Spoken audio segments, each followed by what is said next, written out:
Check this is on.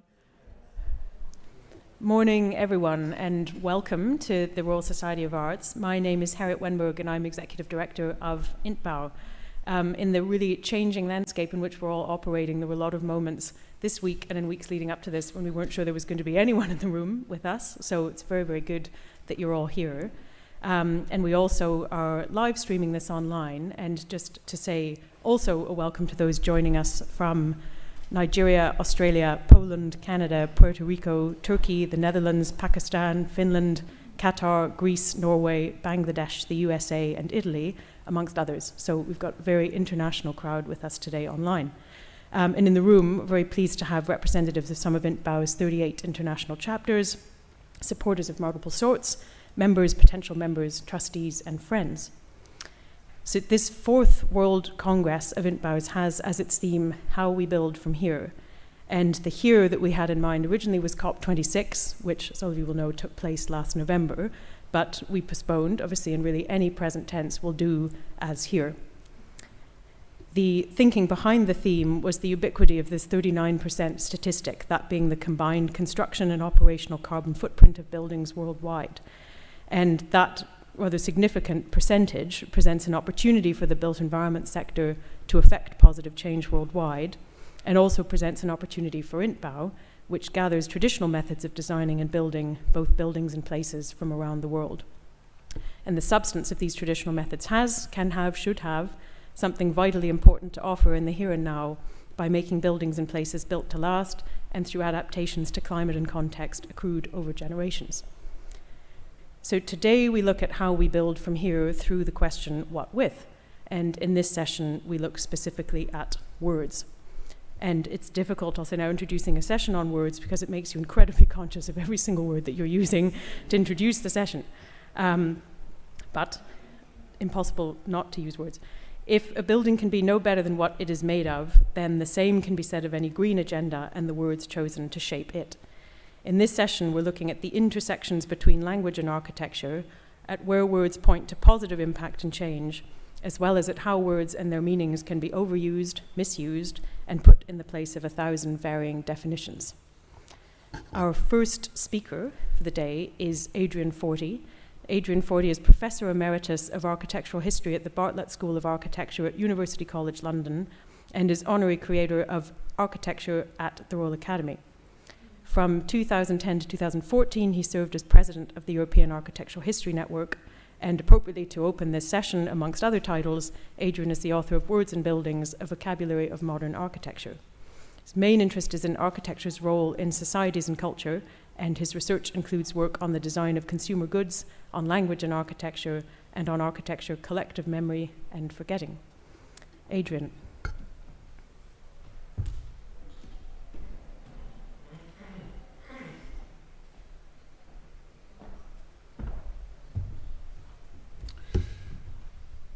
Thank you very much, Harriet.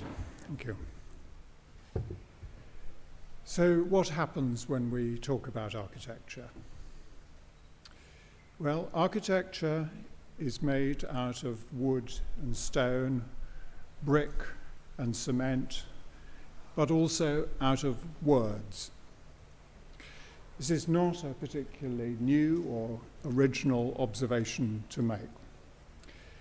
In the 17th century, the Englishman John Evelyn wrote that architecture needed 4 sorts of person.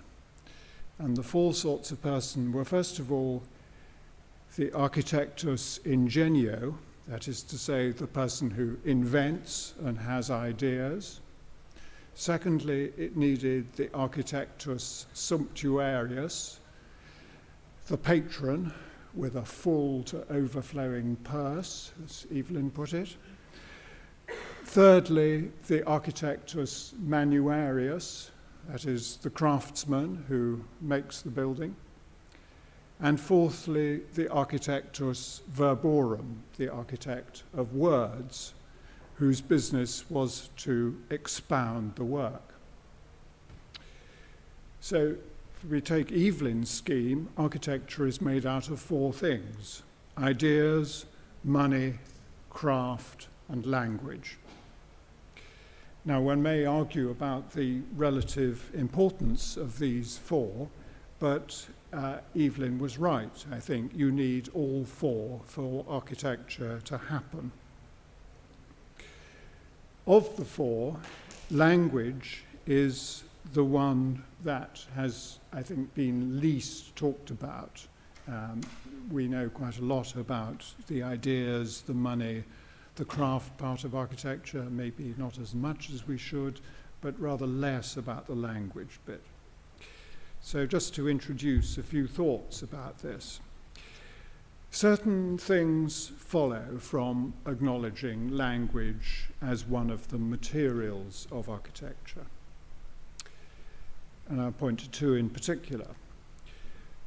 Whereas wood, sand, clay, and so on have a determinate physical existence and might be said to be recognizably substantial, language, on the other hand, is entirely insubstantial. It has no physical presence. So it's very different to the other materials of architecture. Language depends on a contract between a speaker, me, and you listeners, or between authors and readers. There has to be some kind of agreement between us, you, me, them, as to what words and phrases mean. But this contract is always unstable. It's always up for renegotiation. We can never be entirely sure that what a speaker intends will be understood in the same way by a listener. It's in the nature of language to be constantly unstable, constantly undergoing change as speakers and listeners nudge meanings in one direction or another. It's always open to a speaker to put their own inflection on words. And one might think here of Humpty Dumpty in Lewis Carroll's Through the Looking Glass, who says to Alice at one point, "When I use a word, it means exactly what I choose it to mean." And Alice's response to this is, how can you make words mean so many different things? There's been perhaps a little too much of the Humpty Dumpty tendency in our field. Anyway, the point is that nothing is fixed in language. In this sense, it's quite unlike the other materials of architecture, which remain constant. They change through work, but the physical nature of the thing remains the same. Language is unstable. The second thing I would say is that language is by nature fictional. There's nothing truthful about language. Whereas the physical materials of architecture have a certain authenticity and veracity about them, language is impotent towards its own authenticity. We invent all sorts of devices to make language seem truthful, logic, signed and witnessed documents, sworn affidavits, and so on.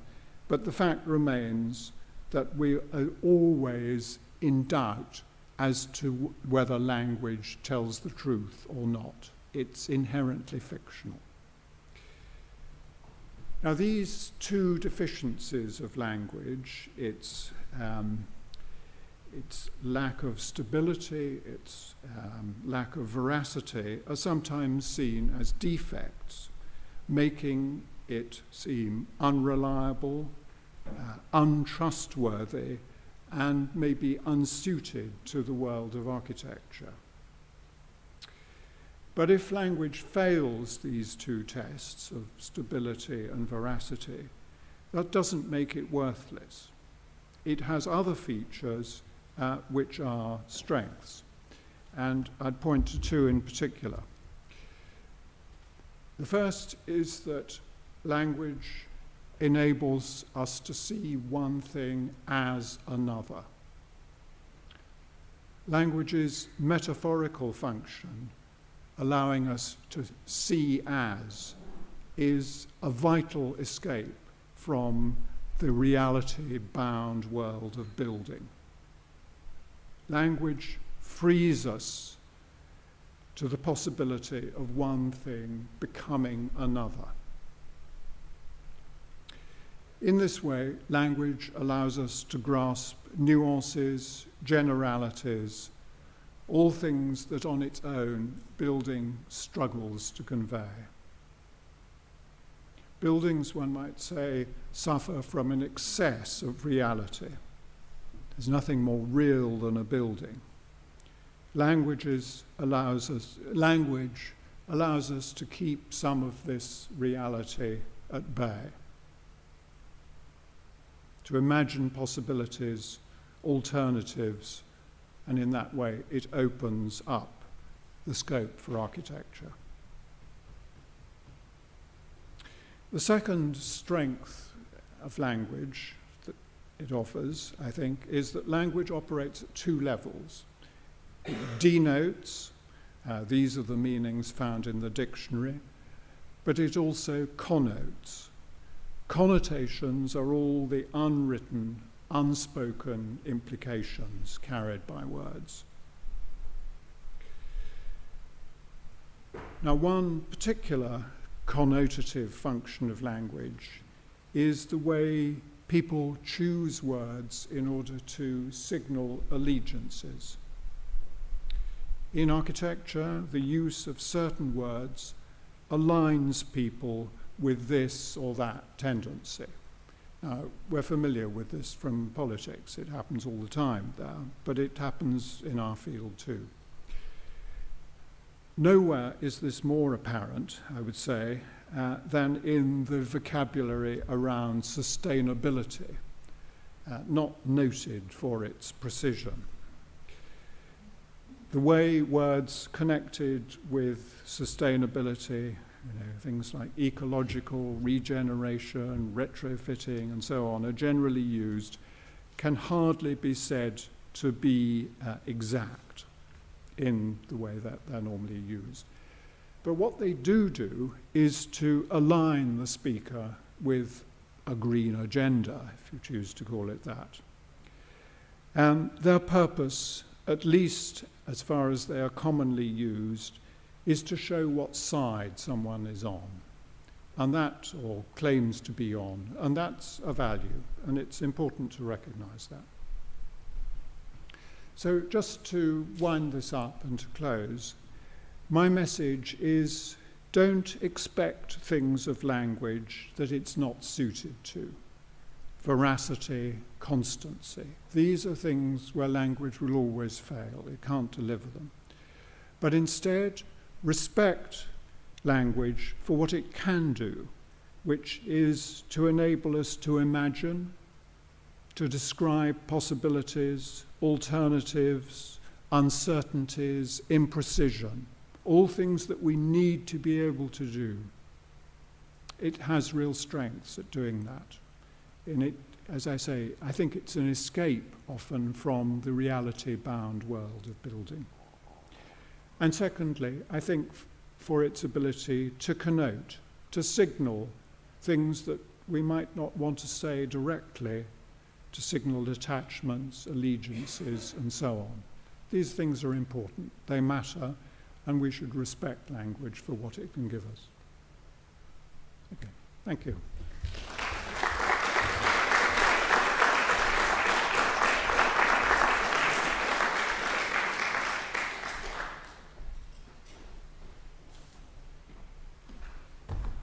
Thank you very much, Adrian. Perfect opening and putting language in its place, its abilities, and what it can and cannot and should not be used for and expected to do. It's wonderful insubstantiality and constancy, the fictional qualities, but also to the powers that it has and need to be used in this field.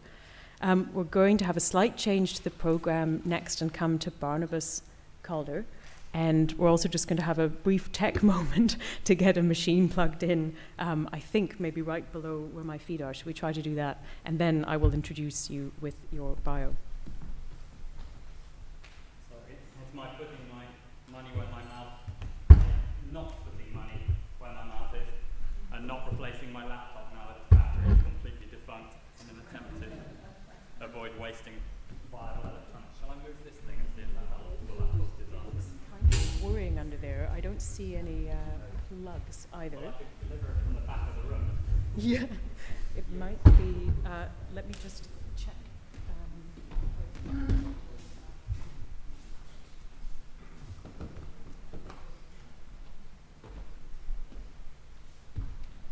Sorry, it's far too swish a stage. Normally there's plugs all over them, but this one's all elegant and smooth.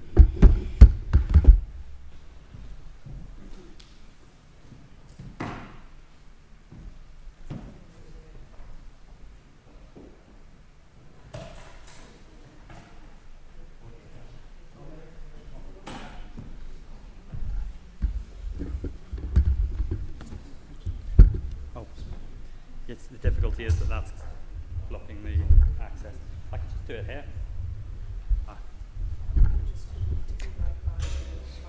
Yes, that's true.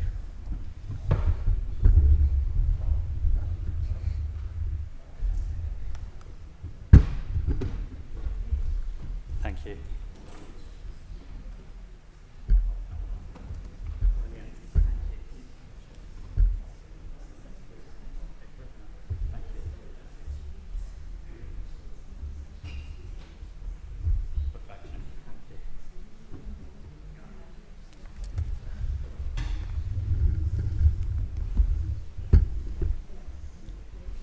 No, feel free. I'll stand irritatingly to one side of you.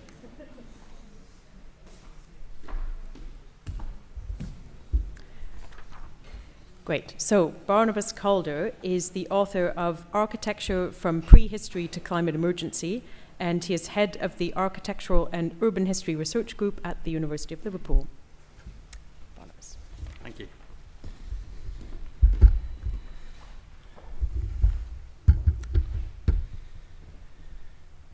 Tradition. It's the word at the heart of INTBAU's name. It's also, how do I advance slides, by the way? This thing looks good. It's also at the heart of your charter. It's a shared thread uniting your membership across an impressive diversity of regions and cultures. Tradition, this key word of your organization, is the word I want to focus on today. I want to ask a single, simple question.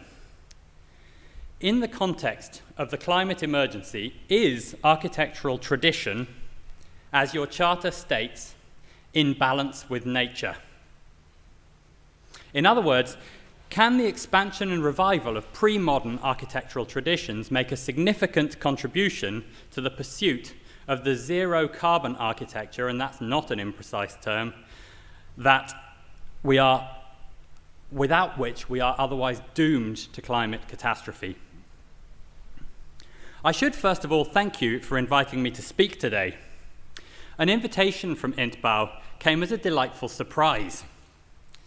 As the author of a 2016 book with this title, I hadn't imagined that I'd be high on your list of possible speakers. And perhaps for some of you, I'm not. Today, though, I'm not here to offend you with praise of the modernist tradition in architecture. On the contrary, I have, over the past 7 years, writing my history of the relationship between architecture and energy, turned against modernism's legacy in today's architecture worldwide. The construction and operation of buildings, as Harriet said, is currently responsible for 39% of all human greenhouse gas emissions. Modernism is profoundly, disastrously enmeshed with heavy fossil fuel consumption through its materials and its extensive servicing. We must move away from modernism.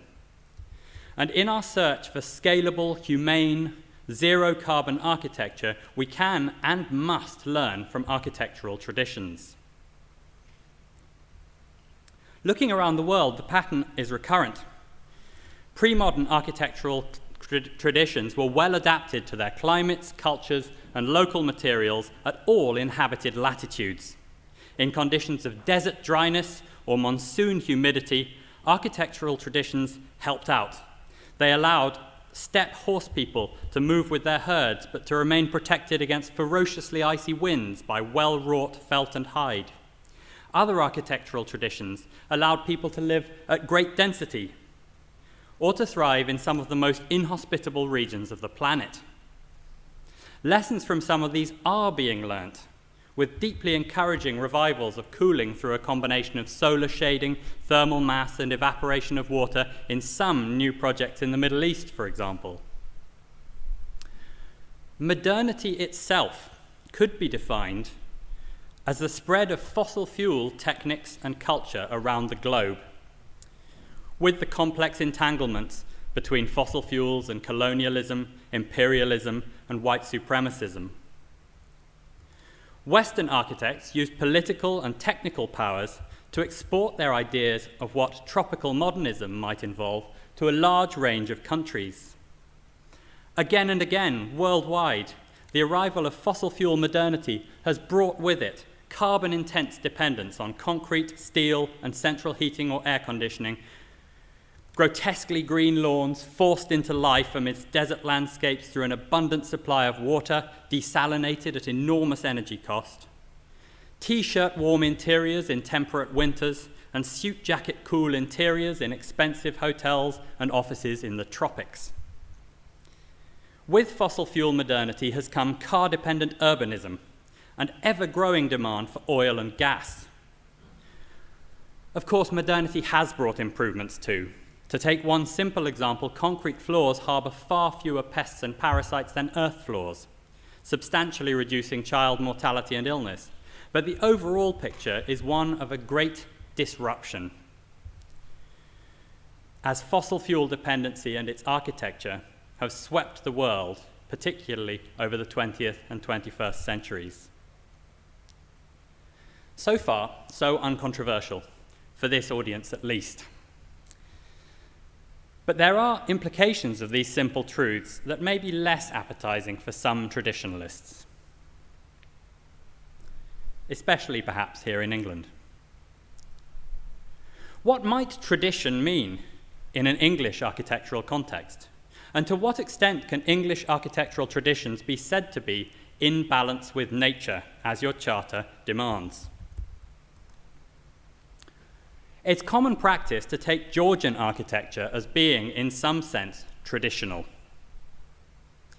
In energy terms, this is palpably false.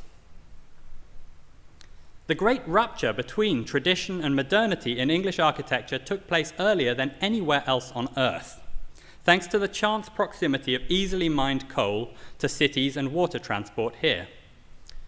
The energy transition to coal revolutionized English architecture as early as the 17th century. Georgian architecture is fossil fuel architecture. The components of the London Georgian terrace arose over the 1600s as cheaply abundant coal replaced scarce firewood, and successive industries overcame the technical challenges of coal's filthy smoke to produce cheap bricks, cheap lime mortar, and affordable glass in far bigger, better panes. As late as the 1590s, one of Lancashire's richest families glazed their house with this terrible glass. Finite, slow-growing firewood made the heat for glassmaking very expensive, and if demand for glass rose, its price rose further with rising competition for firewood. So the industry remained small and mediocre. Economies of scale required coal heat. Charcoal iron similarly was spared for uses where nothing else would do. To avoid the heat expenditure required for iron nails, Tudor timbers and those of almost all other pre-modern carpentry traditions were secured to each other by complex joints and wooden pegs. Despite the requirement, wood-only junctions imposed for much chunkier timbers than would be needed once coal-made iron nails became cheaply ubiquitous. Georgian iron railings, gates, hinges, and so on profited from early 18th century innovations in iron smelting and working, which allowed coal to cheapen and enormously increase production. Over the century, from 1750, pig iron output in Britain rose by a factor of 65 to 2.25 million tonnes annually. Before coal iron, growing enough charcoal for that level of production would have required putting almost the whole of England under coppice. It would not have been conceivable. The production of Georgian houses guzzled coal. Linda Clark calculates that a fourth-rate house of 3 stories, as set out in the 1667 Rebuilding Act, required around 30,000 bricks. William Cavett suggests that the entire reconstruction of the City of London after the Great Fire took about 500 million bricks, fired by burning some 70,000 tonnes of coal. The lime for the mortar that joined them would have added half as much again in coal consumption, and more than that in carbon, thanks to the chemical reaction which produces the lime. Well over 300,000 tonnes of sooty carbon dioxide belched out into the suburban skies of London to rebuild the city, to the well-expressed content of John Evelyn. 168 years later, George Cruikshank was still concerned by the environmental devastation wrought by the coal tradition in London's housing. By 1750, England's glass production was burning a further 90,000 tonnes of coal annually. But even these substantial coal inputs for material procurement were dwarfed by the domestic consumption of coal that the new houses were designed to facilitate. They were instruments for turning coal into comfort. In London alone, by the 1670s, over 250,000 tonnes of coal a year were hefted by the sackload into domestic coal stores and burnt in elegant but notoriously inefficient fireplaces to maintain comfort conditions in hard-to-heat rooms whose airy height was partly necessitated by the vitiating smoke of the fire itself. Nor is Georgian architecture unique as being seen as traditional by many, yet in reality being entirely dependent on a fossil fuel energy economy.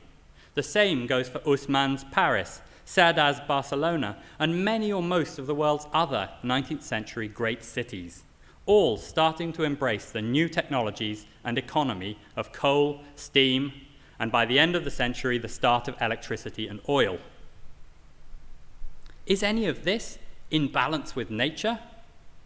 Absolutely not. Seen in its long historical context, the constant, rapid stylistic and technical change seen in English architecture since the 17th century has been a single tradition: the fossil fuel tradition in architecture, where heat inputs for the procurement of materials and for servicing have been cheap and ever cheapening, whilst labour has steadily risen in price, encouraging substitution of heat for labour wherever possible. To find England's traditional architectures that were, in some possible sense, in balance with nature, we have to go right back to Tudor and medieval architecture, and their lessons are double-edged. In pre-coal conditions, areas without good local building stone, like London, had disastrous urban fires, sufficiently often for some property contracts to agree boundaries until the first fire. They knew that the neighbours could rationalise their property divisions on the flat ash field that would follow the inevitable conflagration. I don't fancy going back to that, nor to the infill materials that did so much to support uninvited biodiversity in the form of vermin, parasites, and pathogens.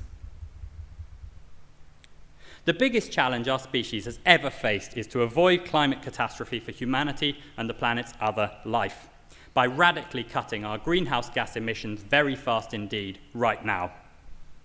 In this context, how useful a notion is tradition? I think the answer is very, but only if you are referring to architectural traditions that predate the advent of fossil fuel dependency in your region. Pre-fossil fuel traditions of every corner of the world provide invaluable libraries of ideas, techniques, and materials. Some of these, like evaporative cooling, appropriate orientation, adobe, rammed earth, and the revival of local stone quarrying, have enormous potential to contribute directly to zero-carbon architecture. pre-fossil fuel traditions can show us how for every climate on the planet to build buildings that achieve adequate comfort with no mechanical air conditioning and limited heating. Drawing on the latest IPCC report, it's clear that as the climate warms, increasingly large areas will need to use some artificial cooling, at least seasonally, to avoid lethal heat stress. But it can certainly be minimized by avoiding the deranged repetition of misguided 20th century cliches of glass curtain wall and roaring air conditioning plant. Pre-fossil fuels traditions can guide us towards the plants and minerals in each region that can be used to build resilient housing with minimal heat inputs for material procurement. They can show us how to use zero-carbon sacrificial materials to protect elements that need shelter, and how to detail in such a way that the water runs off harmlessly and the heat of the sun or the cool of the night are harbored only where they're wanted. They can show us ways of using and processing materials that make them useful and durable through mechanical action, which can fairly easily be made zero carbon, rather than through substantial heat inputs, which can't. Pre-fossil fuel traditions can help us to rethink our assumptions on what constitutes comfort, to reflect on how our lifestyles and clothing could adapt around our buildings and climates, rather than our buildings always having to create this increasingly narrowly defined set of standardized conditions worldwide for continuous 8-hour working days in Western business clothes. Old building traditions can make these and other immense contributions in teaching us how to build and live without fossil fuels, and I know many of you are working on just these sorts of forms of learning, and thank you so much for that vital work. However, tradition has no monopoly on useful knowledge for moving to a zero-carbon built environment. If your sense of what we owe to tradition does not allow for the installation of substantial solar voltaic electricity production on every building, you are unequivocally and measurably wrong. If you feel inescapably wedded to carbon-intense building materials like fired brick just because we've been using a lot of it for a few coal-rich centuries, you are in the wrong. If your fondness for certain long-standing stylistic motifs like big Georgian windows results in excessive heat gain from ever warmer summer sun, pushing users towards air conditioning, you are in the wrong. For all of us who love existing buildings of any tradition, there's a further dose of both hope and challenge from the race to zero carbon. Enormously cheering is the growing realization that the greenest building is the one that already exists. The casual cycle of demolition and replacement, wherever there was a profit to be made from it, is a cycle that's characterized fossil fuel architectural traditions since the 18th century and has spread around the world with the cheaper construction options brought by coal and oil. Climate emergency is gradually pushing policymakers and building owners towards keeping what we already have, which is obviously good news. But it also pushes us who love older buildings towards improving the environmental performance of our existing building stock. There is no attractive option for adding insulation to many fine existing buildings. For a small proportion of the most important, this may be a situation we just need to accept, but with so many Georgian, Victorian, Edwardian, and modernist buildings in daily use, we need to improve the environmental performance of most of them substantially, insulating either internally or externally, and replacing windows to improve their insulation and airtightness. Not, of course, with UPVC travesties, but even the best quality triple glazing does look different to the originals. Perhaps the element of zero-carbon architecture that will be hardest to swallow for some listening today is the need to retain and upgrade modernist and brutalist buildings too. However much some of you may hate the aesthetics of the world's post-1945 buildings, they make up an enormous proportion of the world's resilient, fire-resistant, institutional and domestic buildings. You need to learn to live with them and to fight to conserve the existing stock of big concrete buildings, even as we fight together, united, against the construction of new big concrete buildings. The mention of brutalism brings me to one further danger around the term tradition, and it's culture war. Even the news that I was going to speak here today got someone angry on Twitter. Admittedly, a low bar to clear in that most division-prone of media. We cannot afford to spend the coming decades fighting over old fossil fuel lines of combat, in which I get cross with you for not liking brutalism, and you get cross with me for liking it, whilst almost all our buildings continue to push hard towards climate collapse. 39% of the climate emergency lies at the door of our sector, and whilst it continues to do so, we are collectively responsible for 39% of the resulting human fatalities, of the refugees, of the destruction from flooding, storms and wildfires, 39% of the extinctions that are already well underway. We risk, if we can't consciously dampen down our culture wars, and I feel I'm really contributing to that today, going grappling together off the Reichenbach falls of climate catastrophe. Let's all, traditionalists and modernists, conservationists and neophiles, accept that what we must do is what the science demands to reach zero carbon. We must do what the science demands, both when it's what we instinctively want to do anyway, and when it grates and hurts, but the evidence is compelling that it's right in carbon terms. As I started to come out of denial about climate emergency, I fought to find ways in which my beloved concrete and steel could remain ubiquitous default materials. But when it became clear that the maths simply didn't work, I painfully, reluctantly turned against them in new construction. I beg you, if you haven't already done so, to do the same for the things you love, but that don't have a place in zero-carbon architecture. Fight for the traditions that help, and wave a wistful, loving goodbye to those that are not in balance with nature. Please join me in giving up on the energy-hungry norms of the continuous 4-century-long fossil fuel tradition that unites Georgian houses and Usman's boulevards with the Barbican and Dubai. Our tradition. One final challenge to you, INTBAU, as an organisation. Please have another look at your charter, which is 21 years old.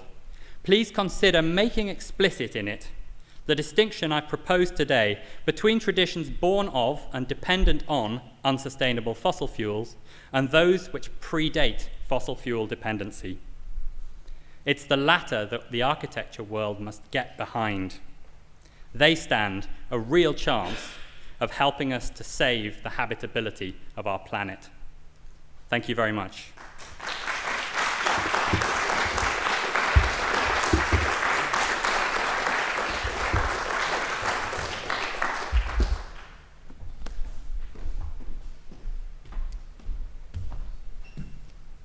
Thank you very much, Barnabas, and for focus on the word tradition. And when we were speaking about this event and you were taking part today, it was a nice moment of recognizing that it was going to be our first opportunity for a long time of being in person in a space together, being able to discuss with people whether we agree, whether we disagree, whether we're somewhere in between, as well as online. So thank you very, very much, Barnabas.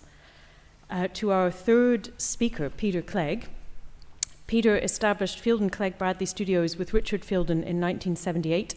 Peter is widely regarded as a pioneer in environmental design and is active in research design and architectural education.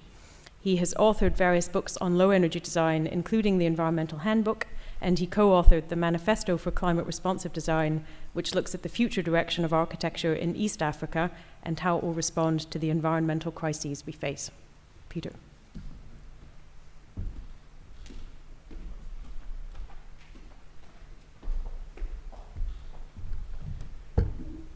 Thank you very much, Harriet, and thank you for inviting me here. Very stimulating discussions so far. I've titled my talk Environmental Design because, there are endless kind of words for green. I dislike most of them. I dislike sustainability. I dislike green. I have concerns about regenerative design. Michael will put me right, I'm sure, later on. But environmental design was where I started from back in 1972. 50 years ago, I got a degree in environmental design.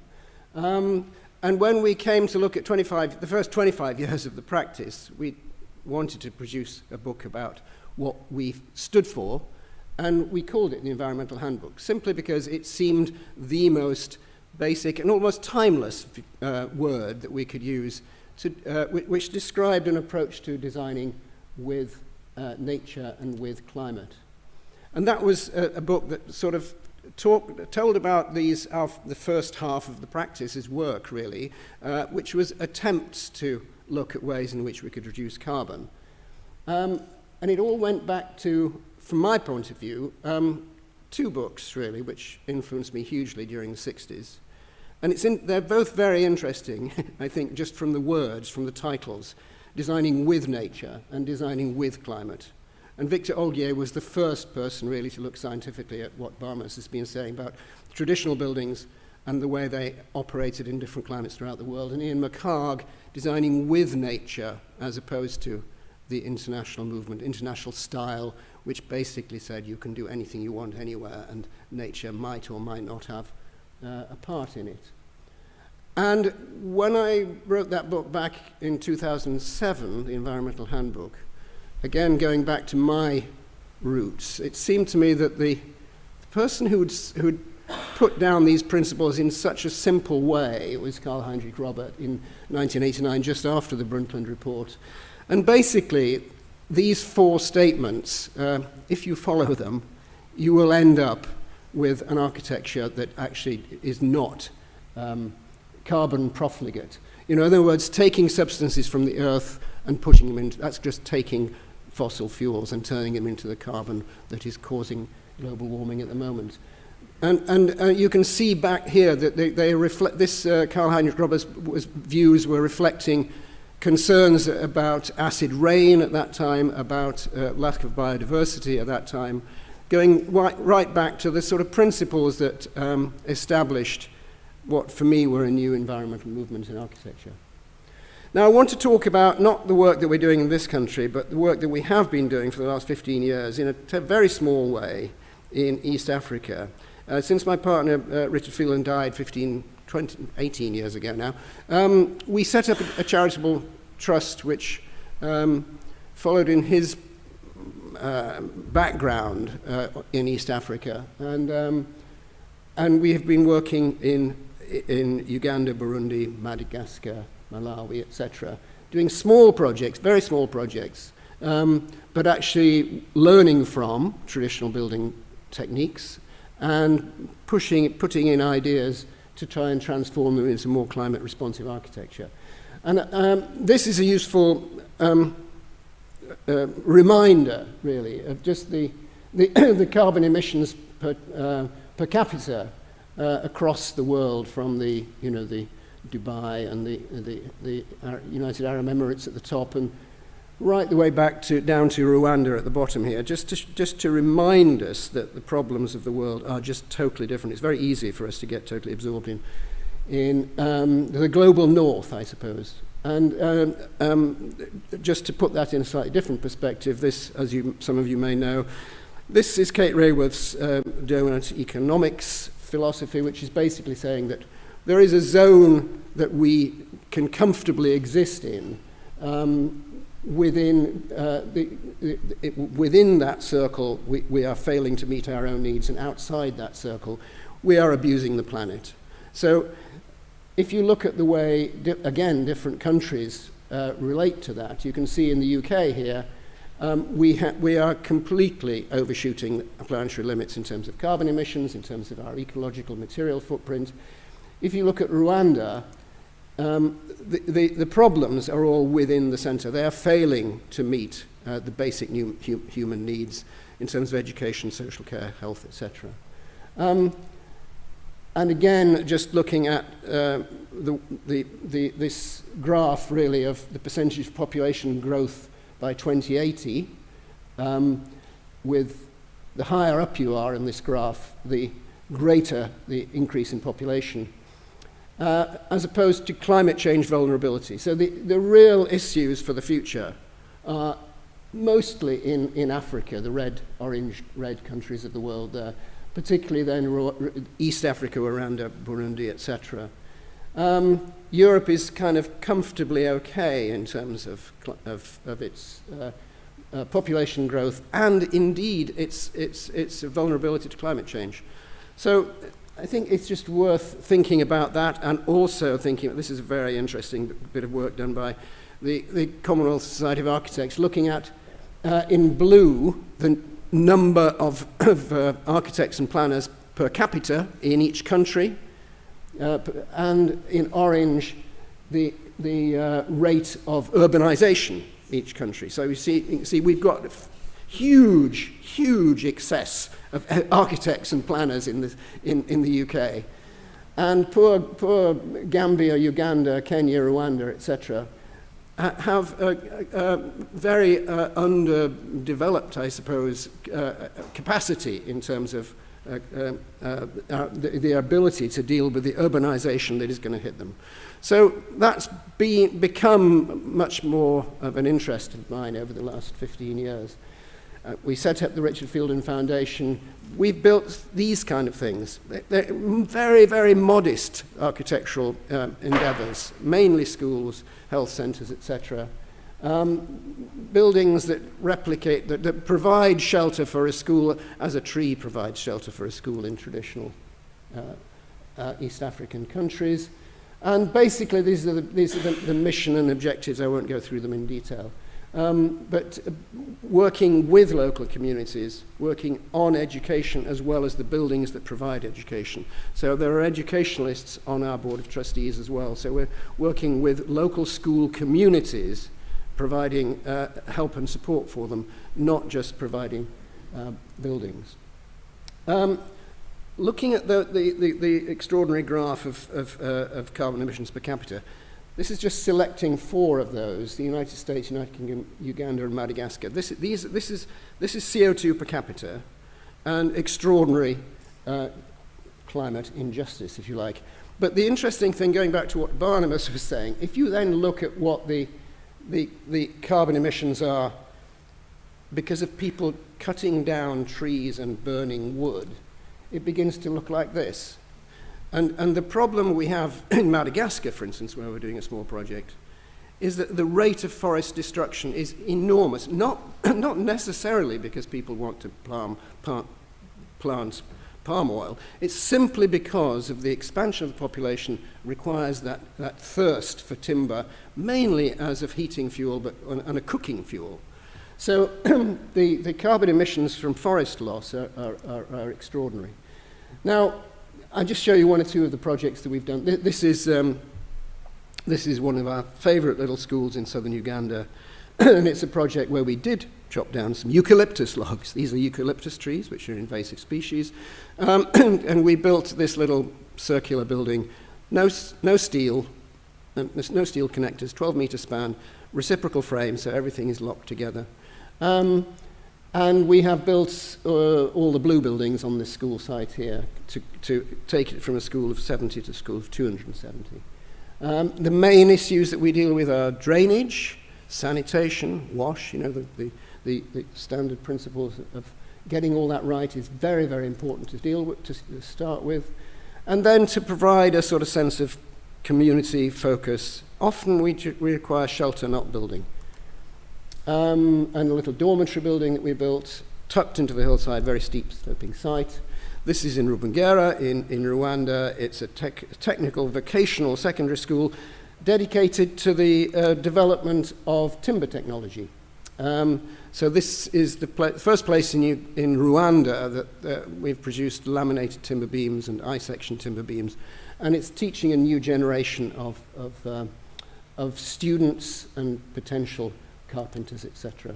And also looking at how you get greater efficiency out of the necessity to have cook stoves for food. And so this is a kitchen that we constructed there. And the final project, the one I mentioned in Madagascar, we were asked there by Bristol Zoo, who are doing a lemur conservation project. So these are our clients in a sense, these little blue-eyed black lemurs. And essentially, it's just a little research center in the northern Madagascar. This is models that we built, and this is now being built. Again, using, as we often do, just compressed earth blocks, 2% cement rather than 20%, 15 to 20 that you might get in a concrete block. In fact, you can probably get away without any cement at all if you get the sand cement content right. Manually compressed, interlocking, stabilized soil bricks that then produce very sound, simple construction technique just by digging up the ground on the site there. And as Harriet mentioned, a couple of years ago we were invited out to attend a conference in Kampala. We recorded that conference and produced a little book that celebrated the work that was shown at the conference, and also some of our work, but also the new generation, which is fundamentally really exciting new generation of architects in Rwanda and Uganda that are actually taking on board these principles and producing extraordinary architecture in very, very difficult circumstances. And I just wanted to finish with one final project, which is we're just about to start on this. We won a competition 2 years ago, but it's taken an awful long time for our client body in Kigali to get round to actually appointing us and getting going on this. But it is essentially, if you see on the top left-hand corner there, the greyish area is the city of Kigali, which is the capital of Rwanda. The red area is an area that has been allocated for a kind of test bed of urbanization for Rwanda. And in fact, for so many countries in East Africa, which are going to see their population increase so fast that urbanization is the only solution to preserving biodiversity, preserving some food production land, and dealing with providing a sustainable economic opportunities for a new generation of urbanized Rwandans. Our team is half UK-based with our friends at Atelier 10 and AKT2 and Grant Associates, and half in Rwanda, based around FBW Group, who are a very significant local engineer and architectural practice. And key to making it all work is also part of the team. We have Peter Rich, who is an amazing architect from South Africa, working with Michael Bramage, who I think is speaking tomorrow here. So he acts as the linchpin, in a sense, for this project. And he produces these extraordinary drawings, having worked in Rwanda quite a lot over the last 10 years. This is understanding, going right back to the roots of rural and small-town Rwandan architecture and learning from the formal vocabulary, the spatial vocabulary, and the material vocabulary of those buildings. And the interesting, coming back to our subject of words, so we're adopting here the words of the Ikigari, which is the courtyard space in Buga. It becomes a more rural and established, but a central courtyard space that is the focus of the house. And the Urubuga, which is actually a more social and community space within small towns. And all of these, the entrance thresholds that are important to Rwandan traditional architecture. And our role has been really how to kind of think about these traditional aspects of our architecture and how to take that understanding and vocabulary and relate it into to a much more urban environment. The street edges, the pathways, the importance of colonnades and shelter and for sun and rain, and public access and the frontiers, if you like, between public and private space. Rwanda is not a culture where cafes spill out into the streets. The cafes tend to be just slightly elevated away from the streets, and it's kind of just understanding that sense of space, really. How am I doing? So this is, we were asked to look at a 600 hectare master plan and a 16 hectare site. We produced quite a detailed sort of, but very quickly thought out scheme about how to build on a very, very sloping site, how to build accommodating those principles that worked with Peter, and how to create a community based on 1 in 12 slopes, because most of the streets, the slopes themselves were 1 in 4, 1 in 8.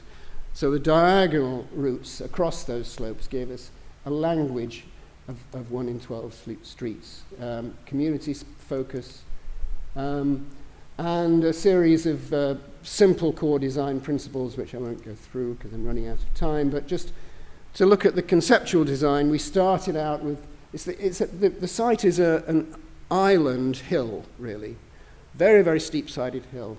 And we started out with the idea of an arterial high street that ran around it, and then a woven tapestry of sloping 1 in 12 streets that interweaved itself along the slopes. A series of neighborhoods, each with its own commercial center and educational center, hilltop landscapes that were retained and enhanced, and swathes of land that then led down to the wetland landscapes, very crucial wetland landscapes at the bottom. Shared primary schools between each of the communities and secondary schools at more distant intervals. A precinct centre which united both the new and existing neighbourhoods, and a landscape and biodiversity strategy that retained a considerable amount of open space so that people could still grow their own food, and Rwandans will plant anything, anywhere. I mean, it's just part of their culture. So we have left them, hopefully, enough space to do that. And that's what then emerges. And obviously, a very, very strong landscape and biodiversity strategy running right the way through the site. Peter's ideas, and then those traditional ideas being translated into a much more higher density urban development. And the architecture of shade, basically it's a very benign climate around. You hardly need any heating, you certainly don't need any cooling, but you do need shade from excessive sun and excessive wind, rain.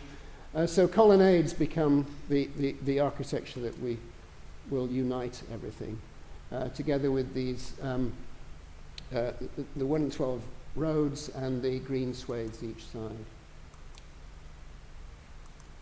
So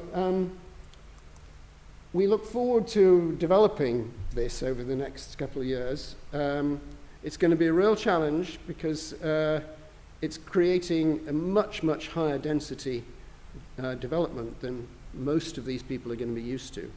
But it is going to be necessary as a way of creating a sustainable future for the first generation here of Rwandans, urbanized Rwandans. The materials, this sort of goes into the next stage of your conference, I guess, but we have begun to do a little bit of work on this with our Rwandan colleagues. We know that we can do sun-dried bricks. We can do we can use waste material to fire bricks. Coffee husks are one of the main sources of firing bricks in Rwanda.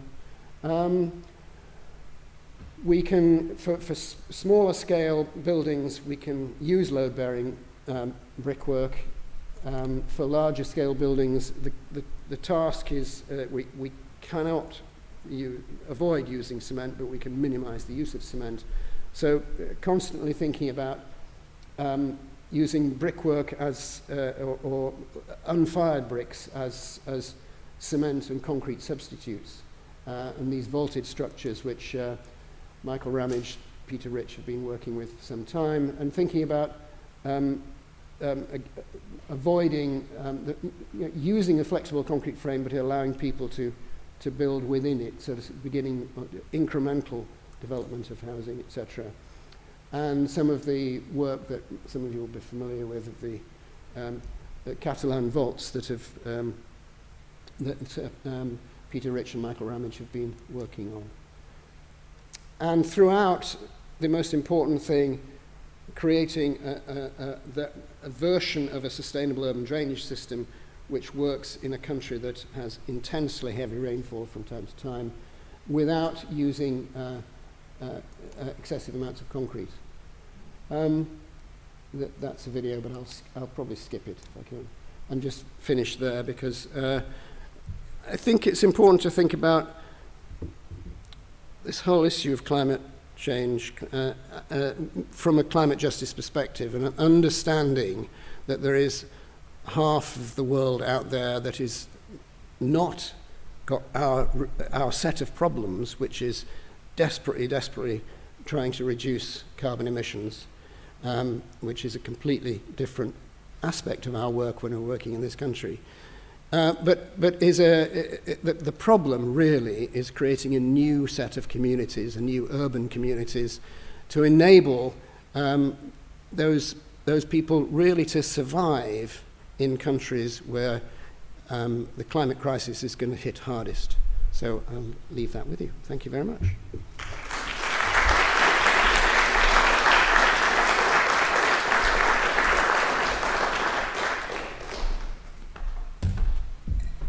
Thank you, Peter. And good to hear some of the vocabulary of a specific place and project, and alongside vocabulary that comes into, well, the profession and to projects being made currently, thinking that some of those terms and words would be ones that could feature in a second edition of Professor Forty's book, should such a thing ever be forthcoming. And I hope in questions when we come on to how you chose some of the words that were in the Climate Responsive Design Manifesto, or in the manifesto, and also in how to describe a project in terms of design concepts. We might come on to some of that, the language of that. But we're now going to break for coffee until 11 o'clock. I think it's about 20 past 10 now. So in about 40 minutes, we'll be back up here to resume with Mina Hazman, followed by Michael Pawlyn.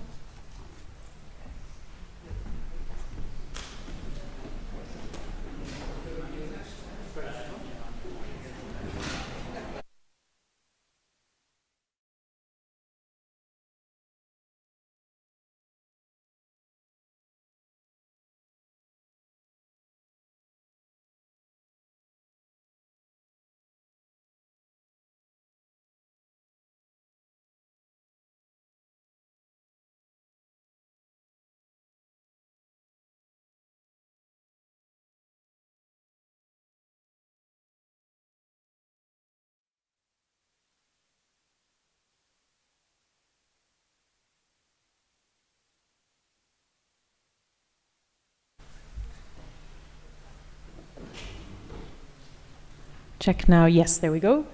So we are back, and we are going to have our fourth speaker, Mina Hazman. And Mina was unfortunately not able to be with us in person because she's had a health procedure this week, so she sent a recording.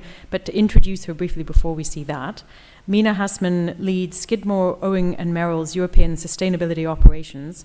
She is actively involved in the UK Green Building Council's Board of Trustees, the RIBA Ethics and Sustainable Development Executive Leadership Group, the United Nations Environment Programme and Global Alliance for Building and Construction's COP Task Force, the Construction Industry Council's Climate Change Committee, and the World Green Building Council's Whole Life Carbon Committee. And that is my shortened list of all of her affiliations and involvements. I think if I advance this... Yes. Thank you for inviting me to be a part of this exciting event. I would like to talk about the meaning of words and how words have influenced our actions, agendas, and assumptions across the built environment sector, especially over the recent years, as we strive to address multiple emergencies and urgencies in tandem. I would like to specifically highlight the multiplier effects of the words and how they not only mean something quite different in varied contexts when used alone, but also how they create new meaning and add specificity to the context when they're used in tandem with others. I would like to frame today's discussions around how we understand words, how we interpret them. In other words, what do they mean to us? And subsequently, how we use them. In the context of today's event, I would like to start describing what we understand from the words of better building. As we formulate our understanding of these words, we conceptualize what they mean to us by subconsciously asking 3 questions, which include, what is better building? How is it better than other buildings? Or how do we build better, depending on how we relate to these words, whether it's about a building or simply the act of building something? And better against what? If I can elaborate on the first question of what is better building, I would say that the answer we provide to this question will lay out the definitions of the better building concept for us. This definition inevitably will give us hints of how we perceive and conceptualize these words, as well as the concept they collectively describe, and also how we may interpret their meaning and eventually use them. By defining better building in our own terms, we're able to engage with these words and the concept itself. In the context of the built environment, it is often this definition, the concept emerging from the words, is what typically gets transcribed in a project brief. This sets the foundations, the scope, and the purpose of that built environment for generations. So a single word written and or spoken today may have implications and repercussions for life. If I can continue describing the subconscious three-question journey of our relationship with words, the next step in the process is the question of how is it better than other buildings? This question paints the picture of our expectations of that better building. And it is very much underpinned by what we as individuals value.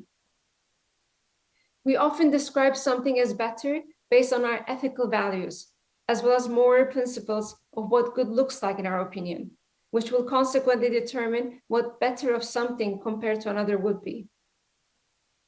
This part of the powerful journey of words reveals our values and establishes a certain level of standard for the activities and the projects we may engage in.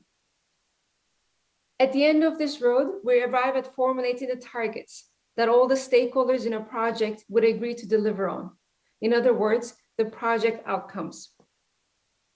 And it is these outcomes that often get embedded in contractual obligations, especially of the design and construction teams, that we see more and more as the norm today. So the words that initiate a vision in a project will eventually be further elaborated and coupled with other words to define that project's mission.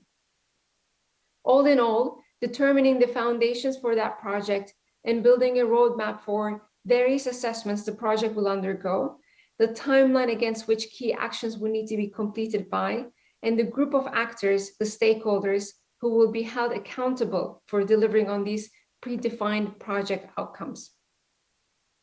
The last segment of this journey I have been describing revolves around the question of better against what. The curiosity in this investigation, in this question, embeds specificity to the defined brief, the intended outcome, and the anticipated and or achieved performance. And this can only be honored with quantification of the performance and the evaluation of the quality of a project. In other words, with project data. This is the part where different interpretations and meanings of the same words gain real clarity. Because when we look at data and describe the performance of a building based on numbers, then there is often little room to draw very different conclusions from it. If in a renovation project, for example, the brief may define better as achieving improved performance against the existing building, which may have a 35 kWh per square meter per year energy use. If the project achieves 25 kWh per square meter per year, then it can be confirmed that the renovated building is better than the existing version of it. It is true that in addition to a specific number, a target, there will be many other parameters that will eventually formulate the holistic conclusion of a project. But when there are numbers, and when the better building is defined against those numbers, namely the data, then there is a greater probability for a common understanding and use of those same words. As perhaps briefly seen in this example, context plays a key role in giving words a holistic meaning. For example, better building is nowadays synonymized with sustainable building.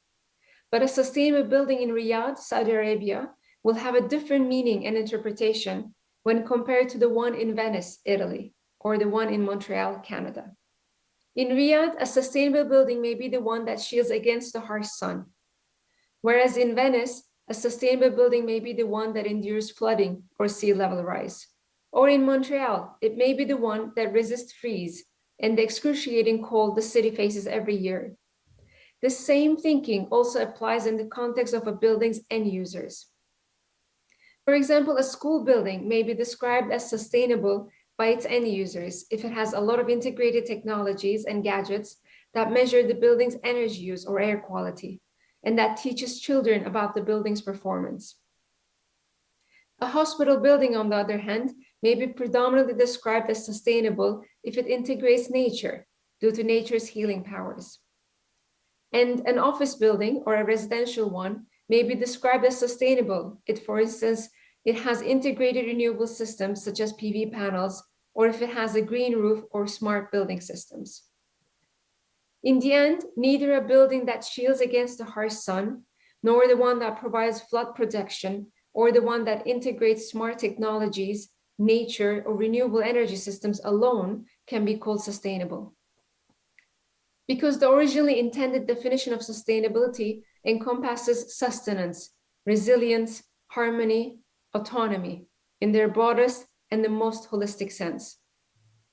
This is simply because in life, we depend on a multitude of resources, ecosystems, and services to survive, not just one.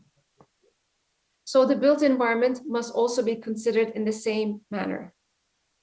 Considering this, a truly sustainable building must be defined based on how it contributes to the enhancement of health and well-being, circular economy with materials and waste, energy and carbon, water, ecology and biodiversity, and connectivity and transport collectively, and how it provides efficient and long-lasting solutions to all these interrelated aspects of a built environment. And this is very well depicted in the famous Brundtland report from 1987 that gave a universal definition to sustainability and said that a sustainable building is the one that meets the needs of the present without compromising the ability of future generations to meet their own needs. At the beginning of my presentation, I mentioned how the words can add specificity to the context when they're used in multiples. This is what I mean by the multiplier effect that I have referred to earlier. I would like to contextualize this perspective with an example of a common word, a description, a headline that we have over the recent years been accustomed to hearing in the industry almost every day. Let's decipher net zero carbon together and observe how we may or may not be misinterpreting and or misusing the collection of these words and the overall concept behind it. This has been, I would say, a growing pain for the buildings and construction industry over the last specifically 2 years. Thousands of similar but different definitions of net zero carbon is the proof of how many interpretations this collection of words and the concept have. I'm describing this as a collection of words because it combines the words net, zero, and carbon together to describe an overall concept. When these words are used individually in isolation from one another, their meaning drastically changes, in turn influencing their use and the implementation of the concepts they support. The same will also apply when they're used as part of a narrative. If we look at the core word of this collection of words and focus on zero, when used alone, as seen in the example here, zero carbon is luckily implied, but there is no real commitment for delivering on that ambition of what the concept presents. When this core word is supplemented with net and carbon, then the carbon target is specified. In other words, the intended outcome for the project is solidified as seen here. And there is a commitment to assessment. When net zero is joined by another word, such as building or community, net zero is contextualized for the asset or the area it impacts. As seen in the example here, suddenly a scale is introduced to the context of net zero, and the meaning of the story changes. In this instance, the commitment is even stronger to deliver on this predefined target, as it has the element of comparison against other net zero carbon buildings. I would like to conclude by saying that we often neglect the power of words and sometimes get dwarfed by the magnitude of what a net zero carbon building or a sustainable building or better building in the order of scale of impact really represents. But it is the power of words that instills a sense of ownership, responsibility in us all. and make it relevant and relatable. In the end, triggering a change in the mindset and behaviors in order to yield to transformative actions at scale. A critical act we desperately need in the world's vast changing landscape. Thank you. Thank you for inviting me to be a part of this exciting event. I would like to talk about the meaning of words and how words have influenced. Stop that. Thank you. It's bizarre. Thank you to Mina. I think some of our lighting meant that some of her words weren't maybe as visible on screen as they might have been. It was hopefully all very clear anyway. Mina can't join for the questions because that was technologically going to be a bridge too far, but we can connect anybody that has follow-ups or questions for her directly. Mina has said that she would be very happy for that to happen. To our fifth speaker, to round things up for the word session, Michael Pawlyn. Michael established his firm Exploration Architecture in 2007 to focus on high-performance buildings and solutions for the circular economy. In 2019, he co-initiated Architects Declare a Climate and Biodiversity Emergency, which has since spread internationally with over 7,000 companies signed up to signal their intention to address the planetary crisis. Michael has also authored and co-authored the books Biomimicry in Architecture and Flourish, Design Paradigms for Our Planetary Emergency. Michael.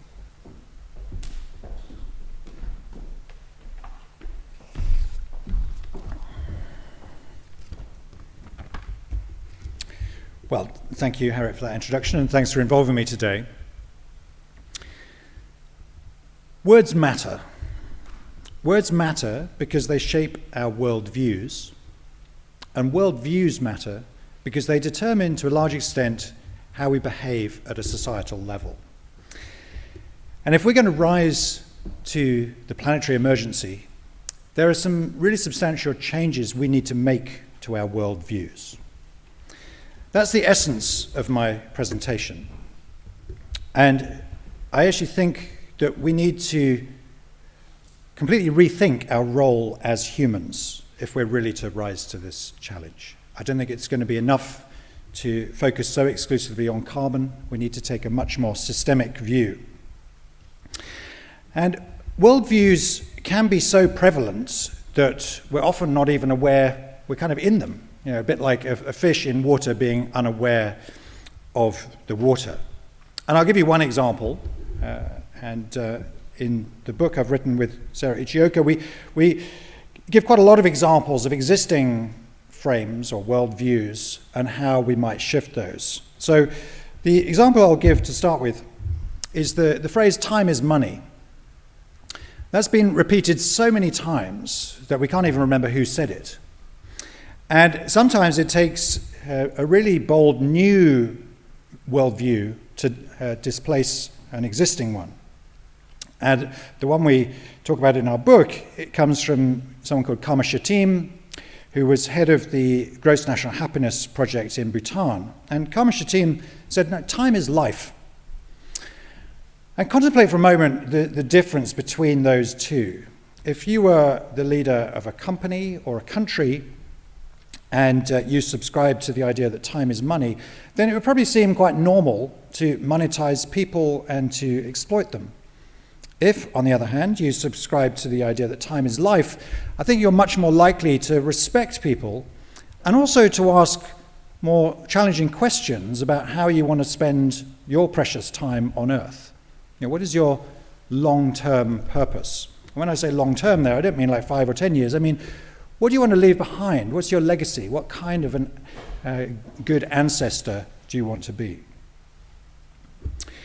So, a lot of what I'm going to be saying today comes from this book, which is co-authored with Sarah Ichioka. So I'd like to give equal credit to Sarah for these ideas.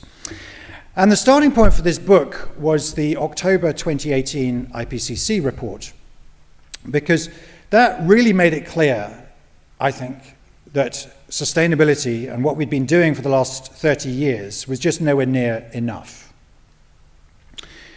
More than half of humanity's total greenhouse gas emissions have been emitted since sustainability entered the mainstream with the Brundtland Report in 1987 that Mina referred to. And since then, the term sustainable or sustainability has become so corrupted that it's almost meaningless. You sometimes hear of people in the world of finance talking about sustainable profits. And essentially what they're talking about there is how to continue with business as usual. The defense manufacturer, BAE Systems, some time ago, they caused a degree of hilarity by announcing that they were creating sustainable bullets which would not harm the environment. And in starting to work on this book, Sarah and I came to the conclusion that there are a number of really key flaws with the sustainability paradigm. So the first is that there's a kind of implication that the best we can hope for is to mitigate negatives and to get to 100% less bad. That's 100% sustainable, is being 100% less bad. And because most of what we do in the built environment is a long way short of that, it means that we're just part of a downward degenerative cycle. Another problem with sustainability is that it tends to be rather mechanistic, and we need to shift to a much more holistic and systemic way of looking at things. And finally, it tends to be very anthropocentric. It's just about humans, and we need to broaden that to encompass all species. And a parallel project to this book was Architects Declare, and it both started at very much the same time. So in October 2018, I met up with an old friend of mine, Steve Tompkins, for a rather gloomy drink in the pub, actually, talking about how there seemed to have been very little response from the architectural community. And over the course of that evening, we hatched a plan to get as many of the UK winners of the Sterling Prize as possible to issue a joint declaration of action. And Steve Tompkins, as the head of a company that had won the Sterling Prize, he did a lot of the running in terms of contacting those other practices, along with Caroline Cole. And together, they managed to get all the UK winners to make a joint declaration. And that was in May 2019. And then we were enormously pleased to see just how quickly that was taken up. So 200 firms signed up in the first 2 days. And both the book and Architects Declare had a common starting point in the work of Donella Meadows. So she was a systems thinker, and she argued in a really key essay, Leverage Points, that the best way to bring about change was at the level of the mindset or paradigm that drives the system behavior. And I think too much of the time, people in the built environment have tried to bring about change in ways that are well down the list of priorities in Donella Meadows' essay. Often we try to change little bits of system behavior, and it'd be much better if we focused on changing what is driving the overall system. And that influenced the way that we wrote the declaration points, so a lot of emphasis on regenerative design and going beyond net zero. So regenerative design, and I'd be really keen to discuss this with Peter later, because I think we do need a really lively debate about what regenerative means. And Sarah and I, in our book, we're reasonably positive that regenerative will prove more robust as a term than sustainable, because I think the meaning that is developing for it is that it has to be more than a kind of neutral. It has to be delivering net benefits in some way, in terms of taking carbon out of the atmosphere, in terms of cleaning more water than it uses, in terms of being a regenerative to human well-being, and so on. And at this point, I just want to say a little bit about metaphors, because these very often form part of the worldviews or paradigms. And just to clarify those terms, I consider mindsets, paradigms, worldviews as fairly equivalent terms, and they describe a widely shared way of looking at things, widely shared across society, and that drives a lot of system behavior. And very often those are expressed using metaphors. In fact, Metaphors are used enormously in our language, and some of the most interesting research into metaphors has been carried out by the cognitive linguist George Lakoff. So this interdisciplinary field emerged from neuroscience and psychology, and his work rose to prominence with books such as Don't Think of an Elephant and Metaphors We Live By. Metaphors are ubiquitous in our language, and the sentence before last contained 4. So it's not an actual field, it didn't literally emerge, it didn't rise, and it didn't protrude either. But they're so common that we may even see things that way, and seeing in that context is another metaphor. And metaphors play a really significant role in determining our reality. And I think one of the best explanations for this is in Jeremy Lent's book, The Patterning Instinct. So Jeremy Lent traces the rise of dualism, the idea that humans are separate from nature. And he traces that from ancient Greece through to the philosophy of Francis Bacon and René Descartes, who referred to nature as a machine and as something to be conquered and plundered. And to a modern ear, a lot of the language they used would be really kind of offensively gendered in the way they thought nature should be treated. And Jeremy Lent draws a really powerful contrast between Christopher Columbus and a Chinese mariner called Admiral Zhang He. So we all know about Christopher Columbus. He set sail with 3 scruffy ships, about 80 sailors, and unleashed the worst wave of exploitation and plundering, arguably, in the history of humanity. Admiral Zhang He was an approximate contemporary. He set sail with vastly superior ships, 27,000 mariners. They visited Africa, the Middle East, lots of Australasia and Pacific Islands, and they didn't seek to plunder any of those societies. In fact, they set up trading relationships and embassies for those countries back in the capital of China. And Jeremy Lent argues that the reason for this contrast, was because Christopher Columbus subscribed to the view that the conquest of nature metaphor, whereas Admiral Zhang He, as a Taoist, he subscribed to the view that humans are part of nature and we need to see ourselves as embedded within a web of systems. And in our book, Sarah and I explore this idea, and we conclude, and in many ways we're building on the work of others, people like Pamela Mang and Bill Reed. We conclude that the ultimate in regenerative design is to get to the point where we've completely overcome this dualistic split and we are participating as nature and co-evolving as nature.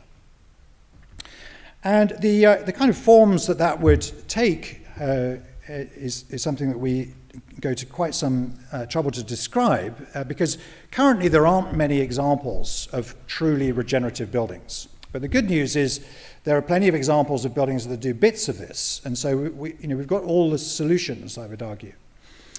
And if we start, say, with regenerative cities, I think one of the most persuasive models for how to design a regenerative city comes from some consultants in the US called Biomimicry 3.8. And they say that when you're approaching a city or designing a new piece of city, the way you should start is by analyzing how a pristine ecosystem in that part of the world would function. How much water does it filter? How much oxygen does it produce? How much wildlife does it accommodate? How much carbon does it sequester? How much food does it produce? And those should become the targets for your new piece of city. Now, clearly, we're nowhere near that at the moment, but I'm absolutely convinced that is possible. And when we get to that point, then we could reasonably argue that we have integrated that bit of city into a long-term stable system. Another important voice that we celebrate in the chapter about nature is an Australian philosopher called Freya Matthews. And in 2 really important essays, she sets out a deeper philosophy of biomimicry. Now, biomimicry, as I'm sure many of you know, is the idea of looking to nature as a source of inspiration for new solutions. And it's got a slightly sort of tarnished name in some ways because it's often been done in a rather superficial way, just copying shapes from nature that offer one or two performance benefits. And what Freya Matthews does is sets out a much deeper philosophy of biomimicry. And I'm going to just elaborate on one particular aspect. So she creates this really important neologism, a new word, which is conativity.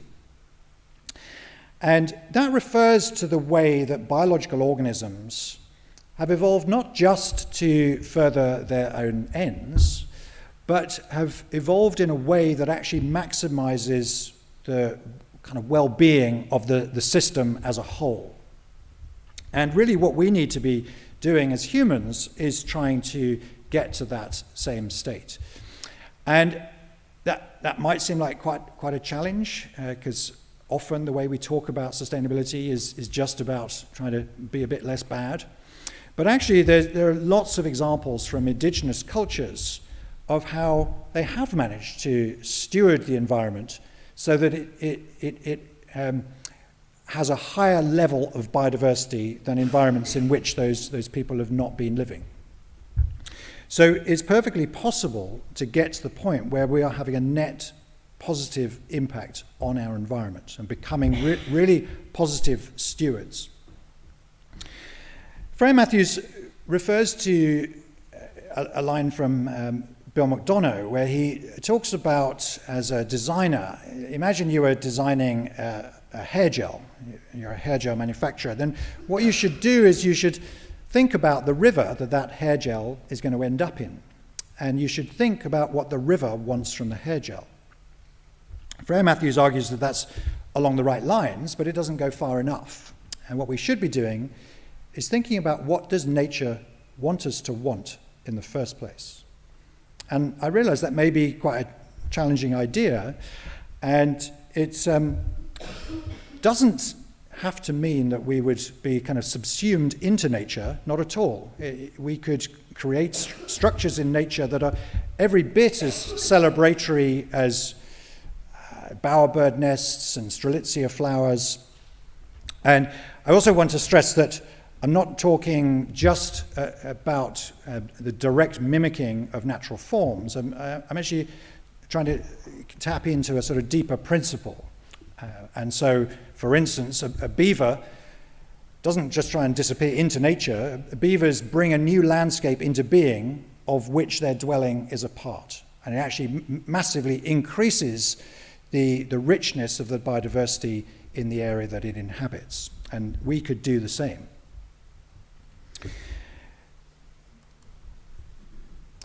In the book, we talk about 5 key shifts that we think are going to be necessary to make this bigger transformation from sustainable to regenerative.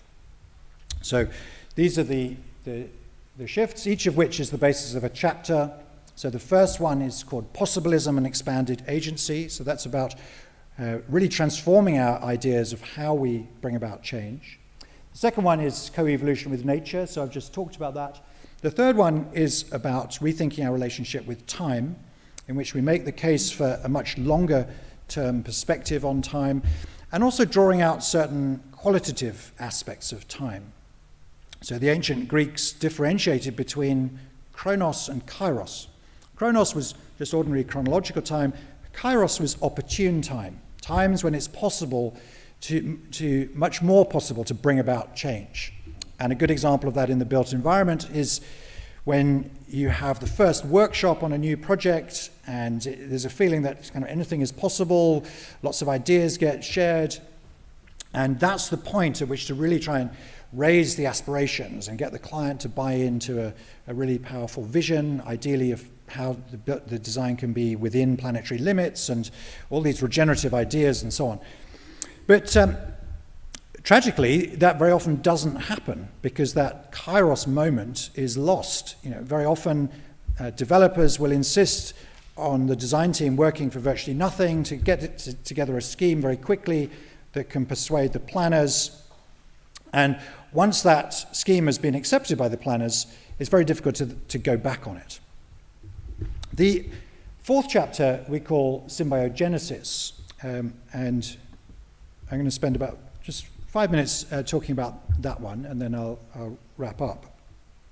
So, symbiogenesis was a term invented by the evolutionary biologist Lynn Margulis.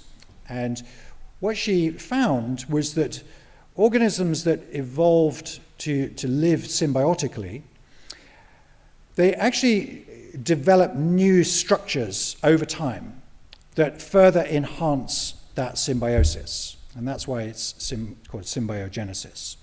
And Sarah and I, in our book, we speculate about what this would mean for the built environment. Could we do something equivalent?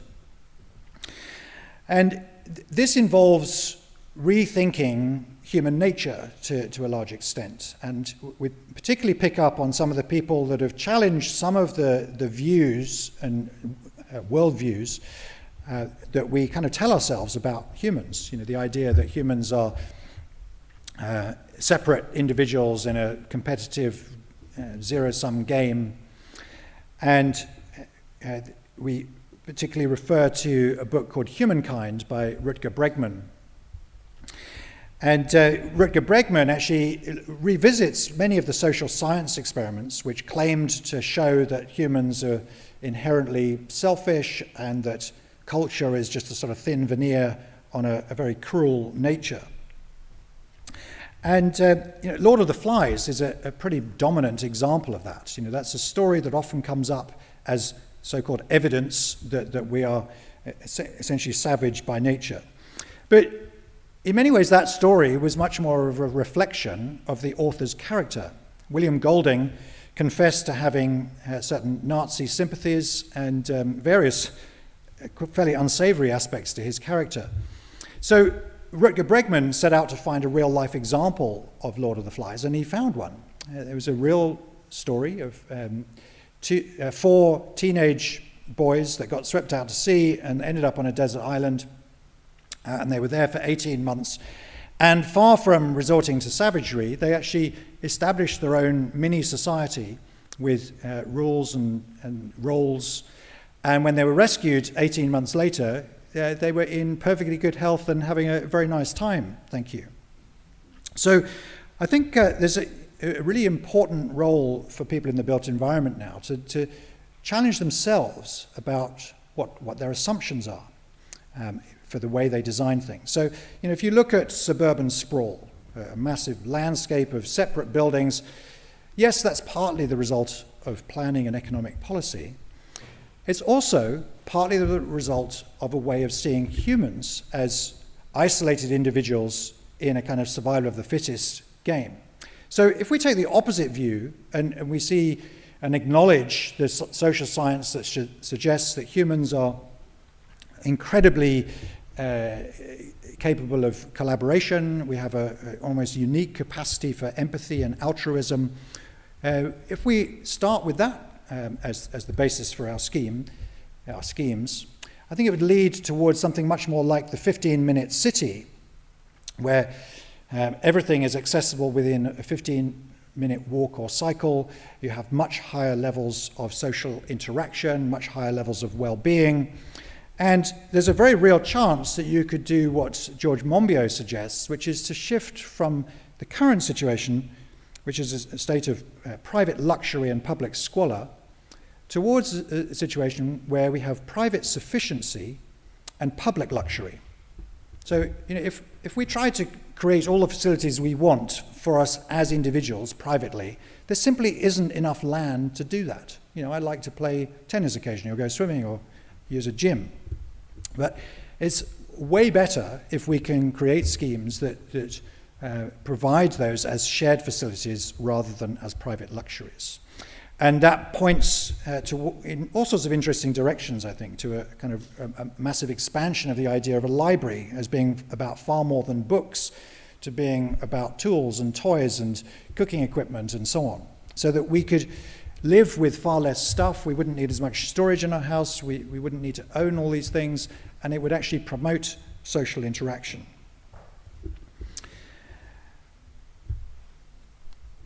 And to conclude now, at the end of our book, we we draw up a sort of list of all these shifts, and it's a fairly daunting list in some ways. You know, it amounts to a transformation of human consciousness. And if that sounds daunting, well, then I'd encourage you to look at the prize that is on offer.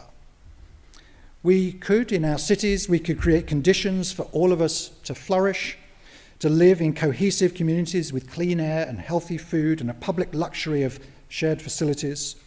With rewilding, we could be the first generation to witness the great return, the return of flora and fauna to our forests, the return of salmon runs to our rivers, and a rewilding of the human spirit as we increasingly inhabit our roles, a new role as humans, as co-enablers of the flourishing of all life for all time. Thank you.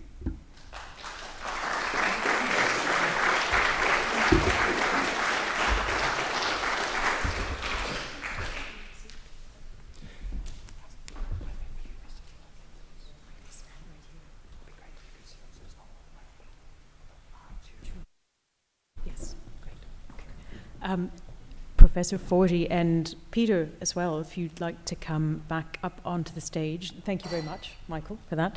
And Barnabas is going to join us very shortly. He wanted me to say very clearly he hasn't run away. He is going to be back. He had a prior commitment to giving a talk today, which he's giving from another room, and as soon as that and the questions for it have finished, he's going to come back through here and join us up on stage. So, as we get settled, just briefly to recap the session on words, we had Adrian speaking on the abilities and the limitations of words and language where they meet architecture. Barnabas, obviously, with a focus on the word tradition. Peter speaking in the language of environmental design and associated with current practice and projects. Mina looking at the language of better building and at how terms and definitions can shift depending on context, combination, and intent or lack of intent. And Michael, finally, with metaphor, narrative, and how those inform worldview, which affects how and what we build and how we think about the world around us. So two, maybe to get us started, very quick ones that I will put before we come to the audience, both here and online. So first, I wonder actually maybe for Adrian, just thinking your books of words and buildings is about 20 years old, and the second section that defined a number of terms that were relevant sort of to modern architecture, the language of modern architecture. I wondered whether there is a word that you would add to it now, or one that sort of has stuck out in your mind in the years intervening that you would, if you were writing it now, you would most definitely add. Even as I was writing it 20 plus years.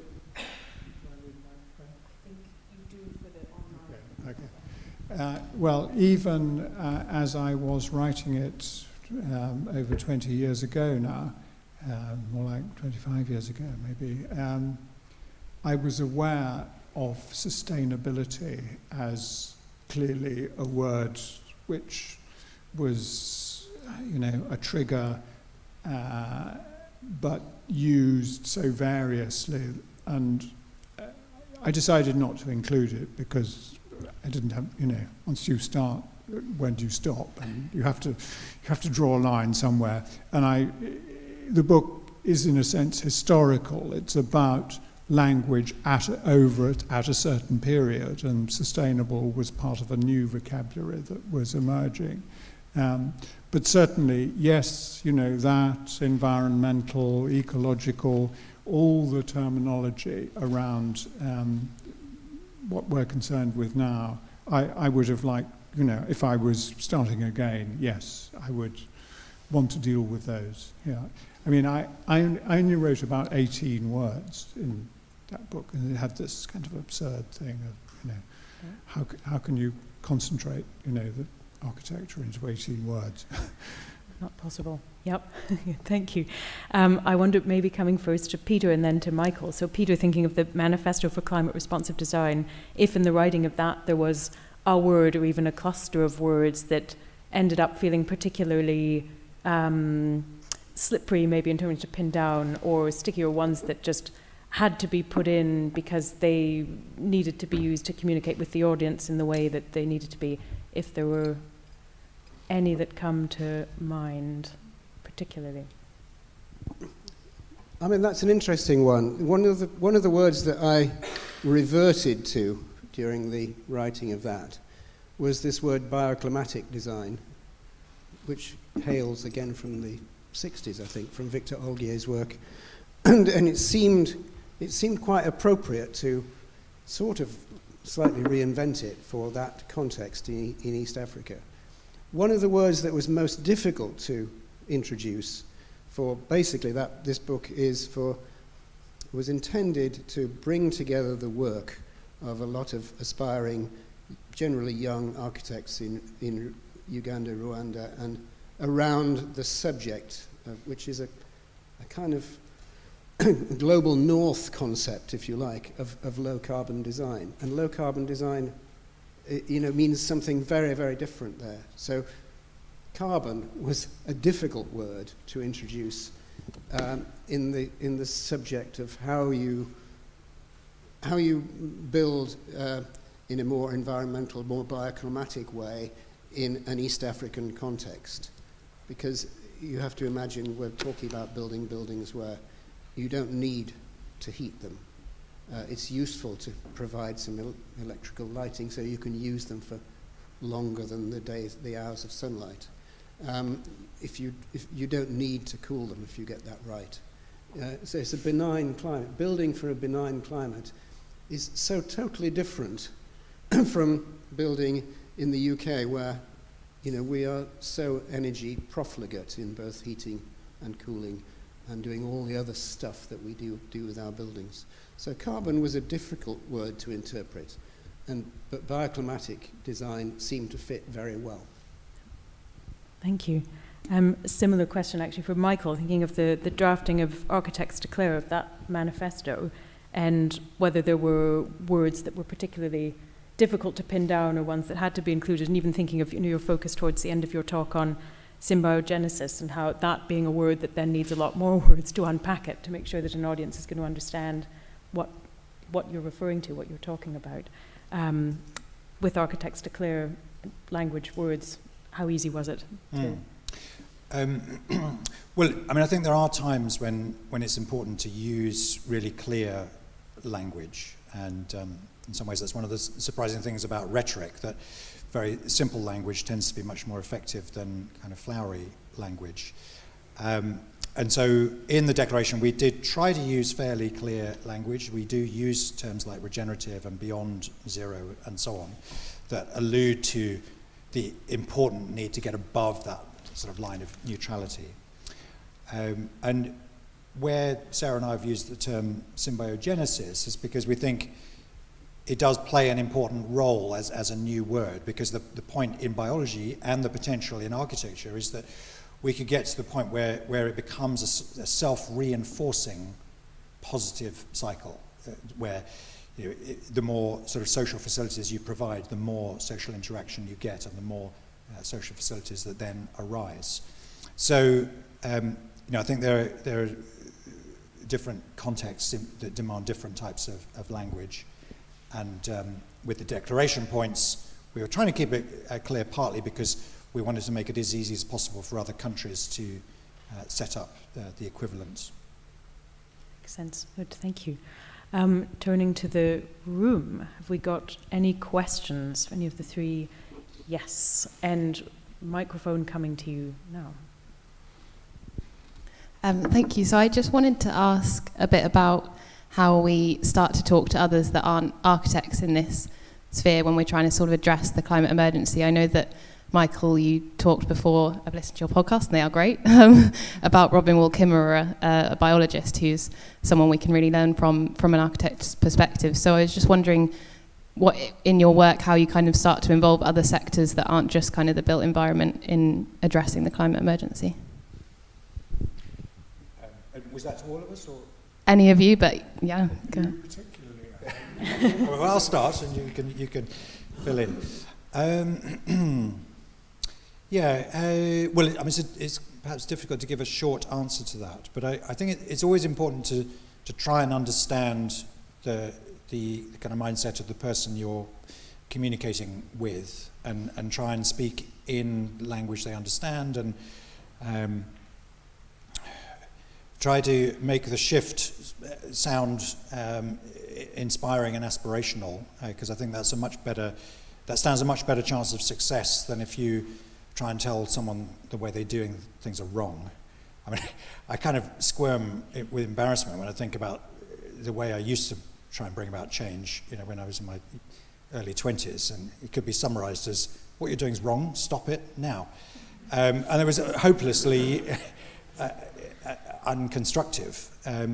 And so, I think it's best to try and see things from their perspective and speak in language that will appeal to them, but also try and stretch them beyond where they are currently. I mean, architecture does have a problem in that it does like jargon, and it's one of the ways in which architects as a tribe hold themselves together is by creating a language which is internal to the profession. And it's unfortunate, and I think it has to be resisted, because it means that architects speaking to the world at large often are not understood because of that use of that internalized language. But it's in the nature of all occupations that they have their own jargon, and it's a way of identifying, self-identifying with that group. It's a way of shorthand sometimes, but it's useful, but it's troublesome. It's taking a slightly sideways step, but I think it's relevant to your question. One of the biggest challenges I think we face as architects, certainly I face, is when it's our job to build buildings, right? And people come to us and say, we want to build a building. And quite often that means knocking down a building and starting again because they want to build something spectacular. And they want to build a low-carbon building. And the challenge is to explain to people that actually the act of building is the most difficult and the worst thing that you can do, in a sense, because we can relatively easily build buildings which have low, quotes, operational energy. Sorry, I'm going into jargon, but you know what I mean. Heating and lighting and conditioning and whatever. We can cut down the costs of that dramatically. What is most difficult is to cut down the costs of actually the act of building. And, it's summarized by there's a London Energy Transformation Initiative, which is great document, and they say, they quote this figure that actually when you move into a new house, you step over the front door and 60% of the lifetime cost of that building has already gone up into the atmosphere in the act of building that building.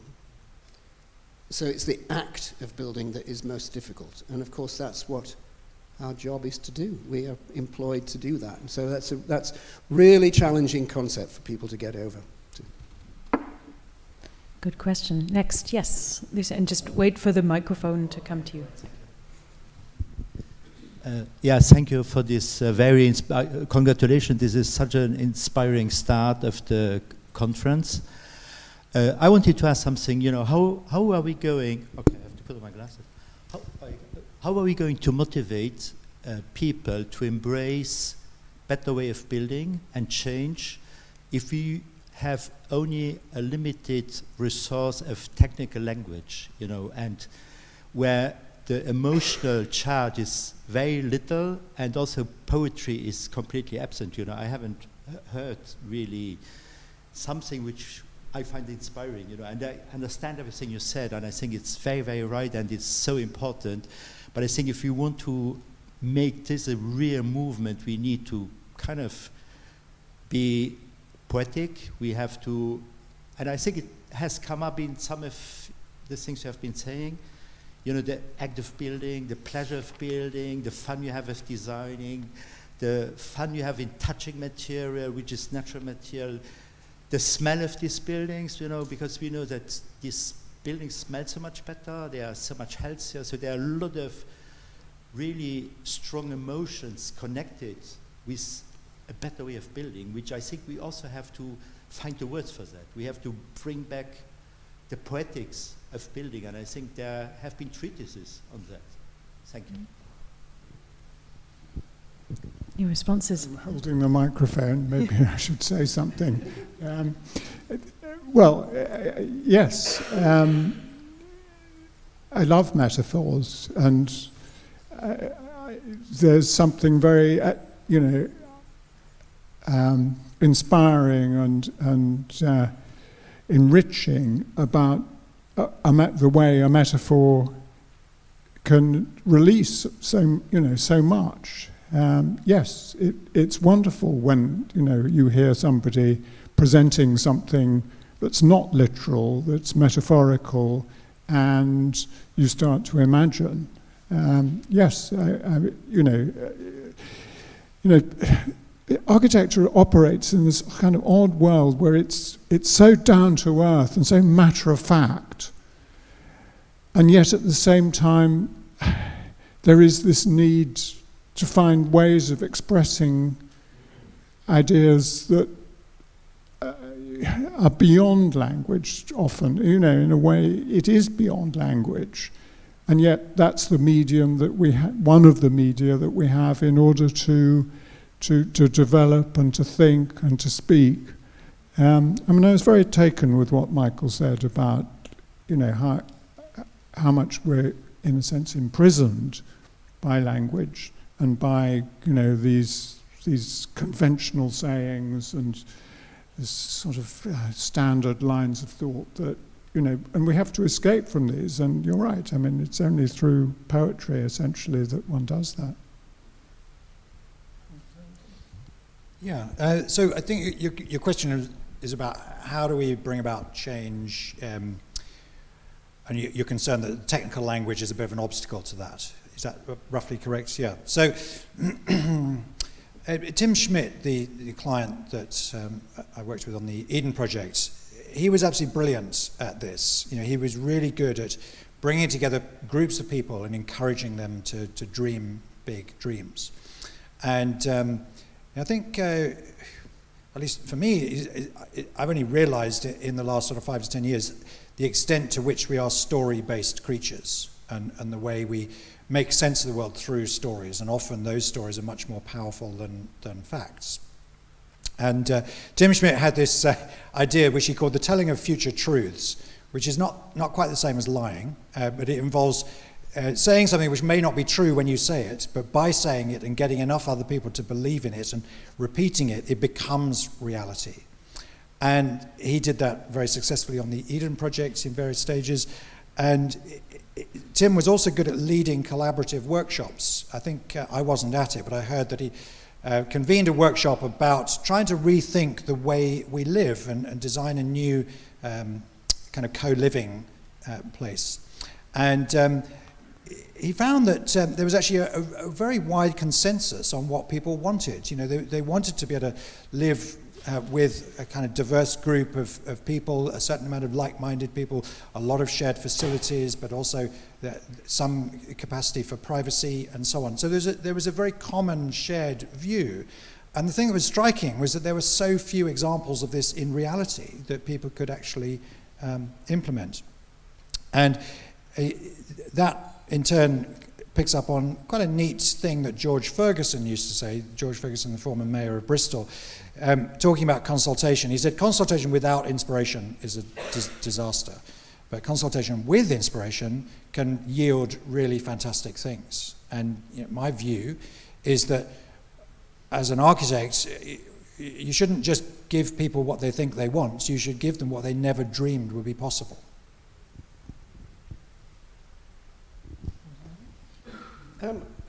I could add something. I guess I'm not being a poet. I'm not quite sure how I can contribute. But poetry. And we've heard a lot more poetry, certainly from Michael and certainly from Adrian, I think, than I'm capable of. But I'm interested in how, if you translate the inspiration to the visual poetry of buildings, I think we have made horrendous mistakes putting up buildings that are theoretically green, bioclimatic, environmental, sustainable, whatever. And there are huge dangers there in, I suppose, creating a sort of poetic visual language, if you like, that is actually misleading. I mean, just to give you one example, there is an extraordinary building in Milan which is completely clad in trees. I don't know whether you've seen it, but it is absolutely amazing. There are enormous great concrete shelves that stretch out on this 15-story building and create space to grow vegetation. So it's like, even if you're on the 15th floor, you look out and you're in a forest. And it's amazing. It's fantastic. But it is completely nonsensical because of the amount of construction that has to go into the extra carbon in the construction of the balconies is completely irrelevant. The amount of carbon that the trees sequester is completely irrelevant to the amount of carbon that it costs to create them. So we have to be very careful about the way we use, I suppose, poetic images to represent green, sustainable architecture. That's my contribution. Great. Another question. We've got Barnabas just about to join us as well, which is great.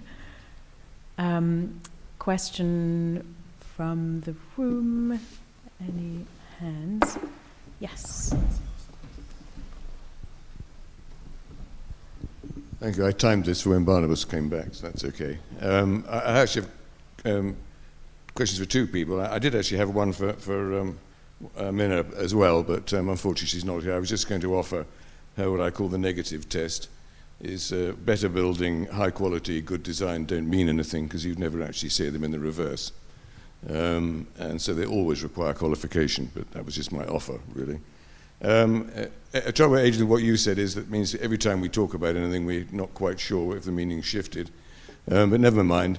And you also talked about allegiance, how words deliver allegiance. Of course, one of the reasons that most of the people are here is because they're involved with INTBAU, and because of its acronym, to some extent, that means they have an allegiance to the concept of tradition. Tradition itself is not static, and we, as meanings, are not static either. I spent a lot of my own print time trying to pin it down, and trying to deal with things like hidden traditions and tradition of being different, which always seem to me like oxymorons. So my first question is to you, and the next question I will just, before you answer that, I'll because it's related to Barnabas as well. I just quite like some of your views on the use of the word tradition, but which of course is precisely what Barnabas was talking about. So I'm going to now address that to you. Now you're back. I mean, you specifically referred to tradition as I recall it as a pre-modern architectural traditions. And my view is traditions actually are a constant, and some of them continue to evolve. And I agree with you absolutely that traditions are not good just because they're traditions. Slavery was an historic tradition with deep social roots. That doesn't make it good in contemporary terms. So just being having an allegiance to a thing called tradition isn't really quite good enough. But if traditions evolve, then one thing that did concern me about what you said, and I'll be interested to hear what you have to say, so forgive me if I spent a little time being concerned, is that confusing the appearance with the history of the appearance is inextricably linked with its historic means of production, which I don't think it is. I mean, if one picks Georgian architecture, it actually imitated other forms of production in producing it. And tradition can be both technical and cultural. I mean, if you pick Georgian architecture, I'm not particularly defending Georgian architecture, but you decided to pick it, not me, is both appearance and means of production. And those two are not inextricably linked, but they do have a link, but they're not inextricably linked. And of course, traditions are cultural as well as matters of production. So traditions evolve, unlike history, and I think that's one of the important things about them. And equally, well, I just wanted to, on the words briefly, is just the problem we have with the use of the word modern, which can be anything from modernist to an unavoidable state of being. But I just had that as an addendum. So, sorry, the rather long question, but questions to two of the speakers. Shall I start? Say something? Well, first thing to say is that traditions are always in the past. You don't know that you're in a tradition until it's over. You're only aware of it afterwards. And furthermore, that traditions are inventions. The act of recognizing a tradition invents it and makes it. It's not some, it's that we tend to think of something, of tradition, as something that's innate, embedded, immanent in things. I don't see it like that. I see the tradition as something that is actively constructed and made now as a way of seeing the world in a particular kind of way. So they're always fungible. There's nothing fixed there. The point is that, if I may, of course, as you rightly said, nothing is fixed. And also, neither of those meanings. Tradition, of course, by its nature is linked to the past, but if you're practicing, it is also in the present. So it's a relationship between the past and the present. Of course, we know that traditions are and can be invented, and to some extent always are invented. I've always put it to practice that they can only work if they're invented, if they have a convincing relationship with the past, even if it isn't real. I mean, it's a long discussion, but if you believe you're practicing a tradition, you are doing it in the present. But of course, by its nature, it is related to your view of the past. Yeah. Do you want to have Yes, thank you. I think I'm not all that fussed about appearances in this conversation, in the sense that the appearances that tend to become... I think there is a causal association between technology change and energy change and the form that architecture has taken in each generation. And I think the architecture we're producing at the moment is almost all in the same bucket, whatever its allegiance is, in terms of the past 50 years of discussion about tradition, or the past 100 years of discussion about tradition versus modernity or versus modernism. So I think that kind of superficial declaration of allegiance through the choice of an explicit quotation from the classical language, or a proportional system from Georgian windows, or whatever it is fine, provided it doesn't undermine the environmental performance of the building. To me, it's not particularly important either way to the fundamental question of what we end up with in the way of climate catastrophe, how severe it gets. So if sort of Georgian-looking buildings can be produced using zero-carbon adobe and columns that are produced by zero-carbon extraction from fairly local stone, then I'm much happier with that than with something that looks more like the things that I personally find draw me more aesthetically, but which still uses concrete and steel. But at the moment, I think all current styles, there are perhaps 2 or 3 genuinely zero-carbon buildings so far in the UK, built since the 17th century, and those are the buildings that are in the right. And all the rest of our production, for very understandable and complex reasons, and it's not easy to turn this oil tanker, and the patterns of insurance and regulation and the embodied patterns, the traditions of our construction industry and so on, make it extraordinarily difficult to escape the gravitational pull of concrete and steel. But I care so much less what it looks like on the front than what's going on underneath that and what the front's made of, that I can't find myself getting any kind of passion about the stylistic question anymore. I'm open to it looking like anything, really. My only brief comment that, of course, tradition is also cultural.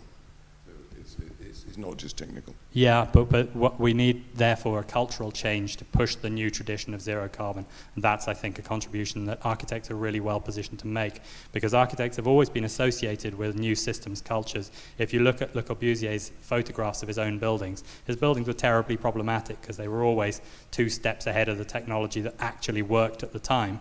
But they made it look, perhaps not for all of you in this room, but for a great many people, they made it look utterly stunning and really sexy and desirable and exciting and forward-looking. And so people rushed into those technologies,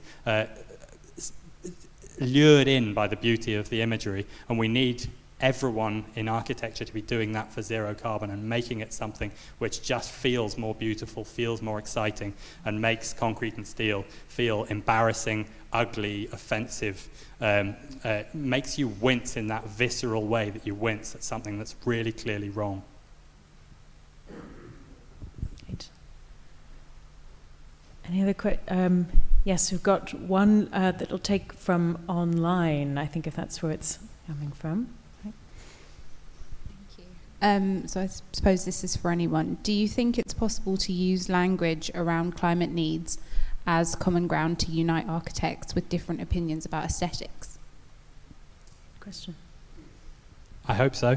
I think the problem with language, exactly as Adrian was saying, there's a fragility and a mutability to language. It's why I like zero carbon, because it's measurable and it's an actual number rather than a word in a way. And obviously there's discussions about how you measure it, but basically it's a fairly clear intention.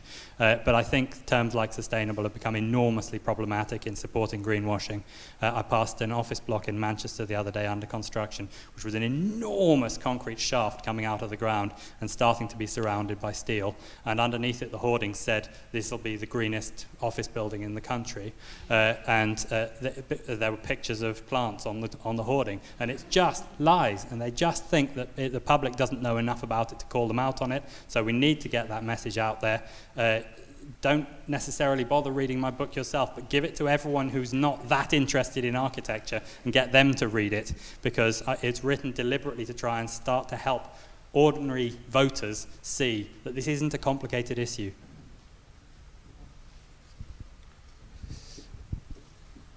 I'm going to kind of wind things up here a bit, perhaps, because I have a problem with the amount of focus on zero carbon. Not because I don't understand the realities of climate change and so on. Absolutely, I do. I've been an environmentalist since I was about 13.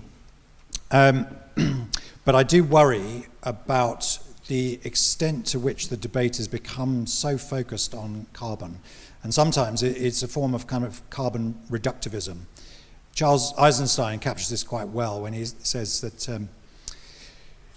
if you take an example of, say, a hydroelectric dam, you know, from a carbon perspective, that might look quite good because it produces renewable energy and quite quickly pays back the embodied energy in its construction. But if you look at a more systemic view, hydroelectric dams block the flow of salmon up rivers, and roughly half the nitrogen in American forests came from the ocean. You can tell that from isotope analysis. So it was those massive flows of salmon from the ocean up the rivers, eaten by bears and eagles, and then pooped out into the forest. And so what's happened with rivers that have been blocked by hydroelectric dams is that flow of nitrogen was halted. The forest has become much more susceptible to forest fire, and when those forests burn, that's an absolute carbon nightmare. And that's what I worry we may find. If we focus too much on carbon, we get into bigger systemic problems. And there are a lot of other things that really need to be debated that aren't being discussed at all. You know, the whole use of toxins in the built environment. If current trends continue, will be sterile as a species by 2035. And no one's talking about it. I mean, that's way before we're going to get to zero carbon. And that's going to be affecting loads of other species as well. So, anyway, that's enough from me.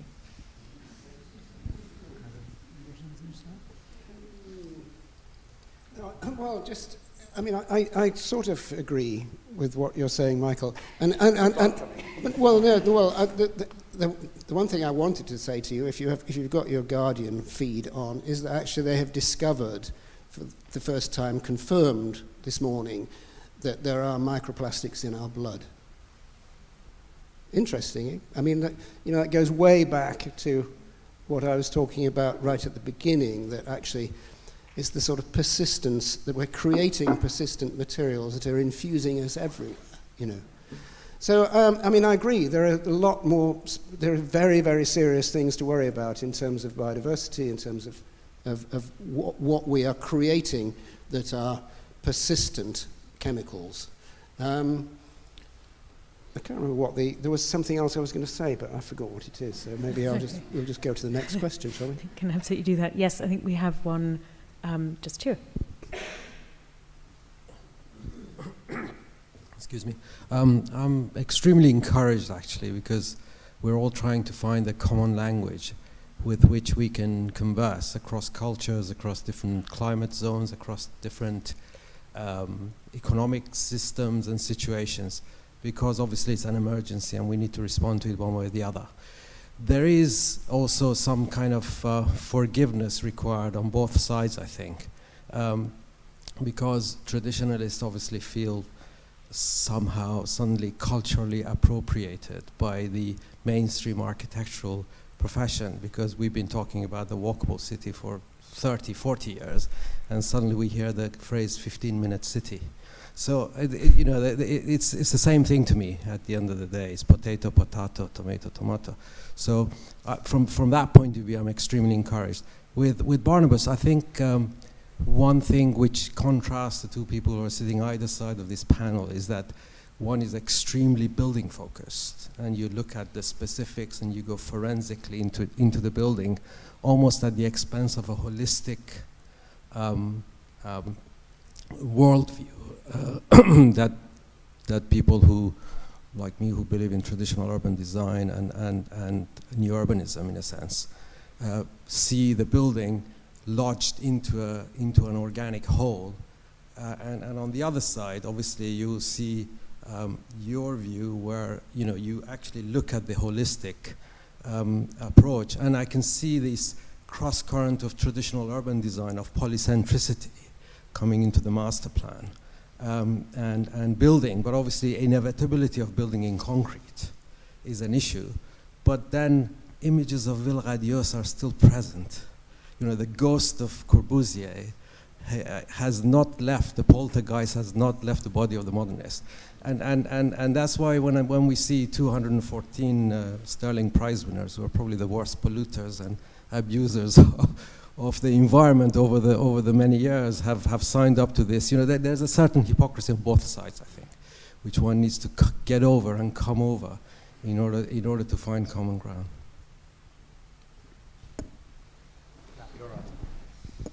Yeah, I completely agree that we almost need a kind of truth and reconciliation approach where we all admit that we've all been doing the wrong things in some important ways, and that we have challenges that we can't individually resolve, and that we've got things to learn from people who we've previously been at pointless, petty daggers drawn with about things that just don't seem important now and shouldn't have ever done. So I think that's absolutely right. I think the reason why I cling on, coming back to your point as well, cling on to these simple, almost slogan-like aims is because we're dealing with a situation which is enormously complex. I would see zero carbon as the basic minimum rather than as the be-all and end-all. But whilst we're still operating in a world where where BREEAM can give 98.5% rating to the Bloomberg building, which is an enormous amount of concrete, steel, Japanese bronze, and all sorts of other aluminium, all sorts of other very carbon-intense materials. That remaining 1.5% therefore includes, I think they aim to drop energy use by 40% as against a normal office building. So that, with £1 billion budget, is a pretty modest aim. And the achievement in relation to that enormous budget and that enormous score on BREEAM means that the most of the public saw press releases turned quickly and lazily by journalists into, in the bad end of the press, into Britain gets the most sustainable office building in the world. And to fight that kind of barefaced denial of reality, a simple, clear set of definitions of what good and bad look like in the current situation are enormously strong weapons. And we need them because what we're asking some of the time is for people to do less, make less, and spend less. And that is, there's no marketing department working with us on that project. There'll always be some crony of the Prime Minister who'll manufacture heat pumps and therefore he'll subsidise them. I don't know that's what's happened in that specific case. I do know that the biggest donor to the Tory party for years has been JCB, the demolition machinery contractors, and they consistently refuse to reverse the VAT regime. I'm sorry to be parochial for those of you who are all around the world, but we are a basket case and we started this problem, and we should be taking a better position in clearing it up. So we have currently a situation where the deliberate refusal to do the things that everyone knows are the right things, who's spent 10 minutes reading it up, is being covered up by the complexity of the situation that is real, but also by a kind of artificial complexity that's tobacco industry tactics of saying, oh, we've got lower tar versions of this, and the filter will sort it all out, just to buy them another 10 years while people carry on dying, and you need to check the statistics. And at the moment, our carbon-intense industries are doing that to us on a much bigger scale, and we can't individually give up carbon the way that you could individually give up smoking.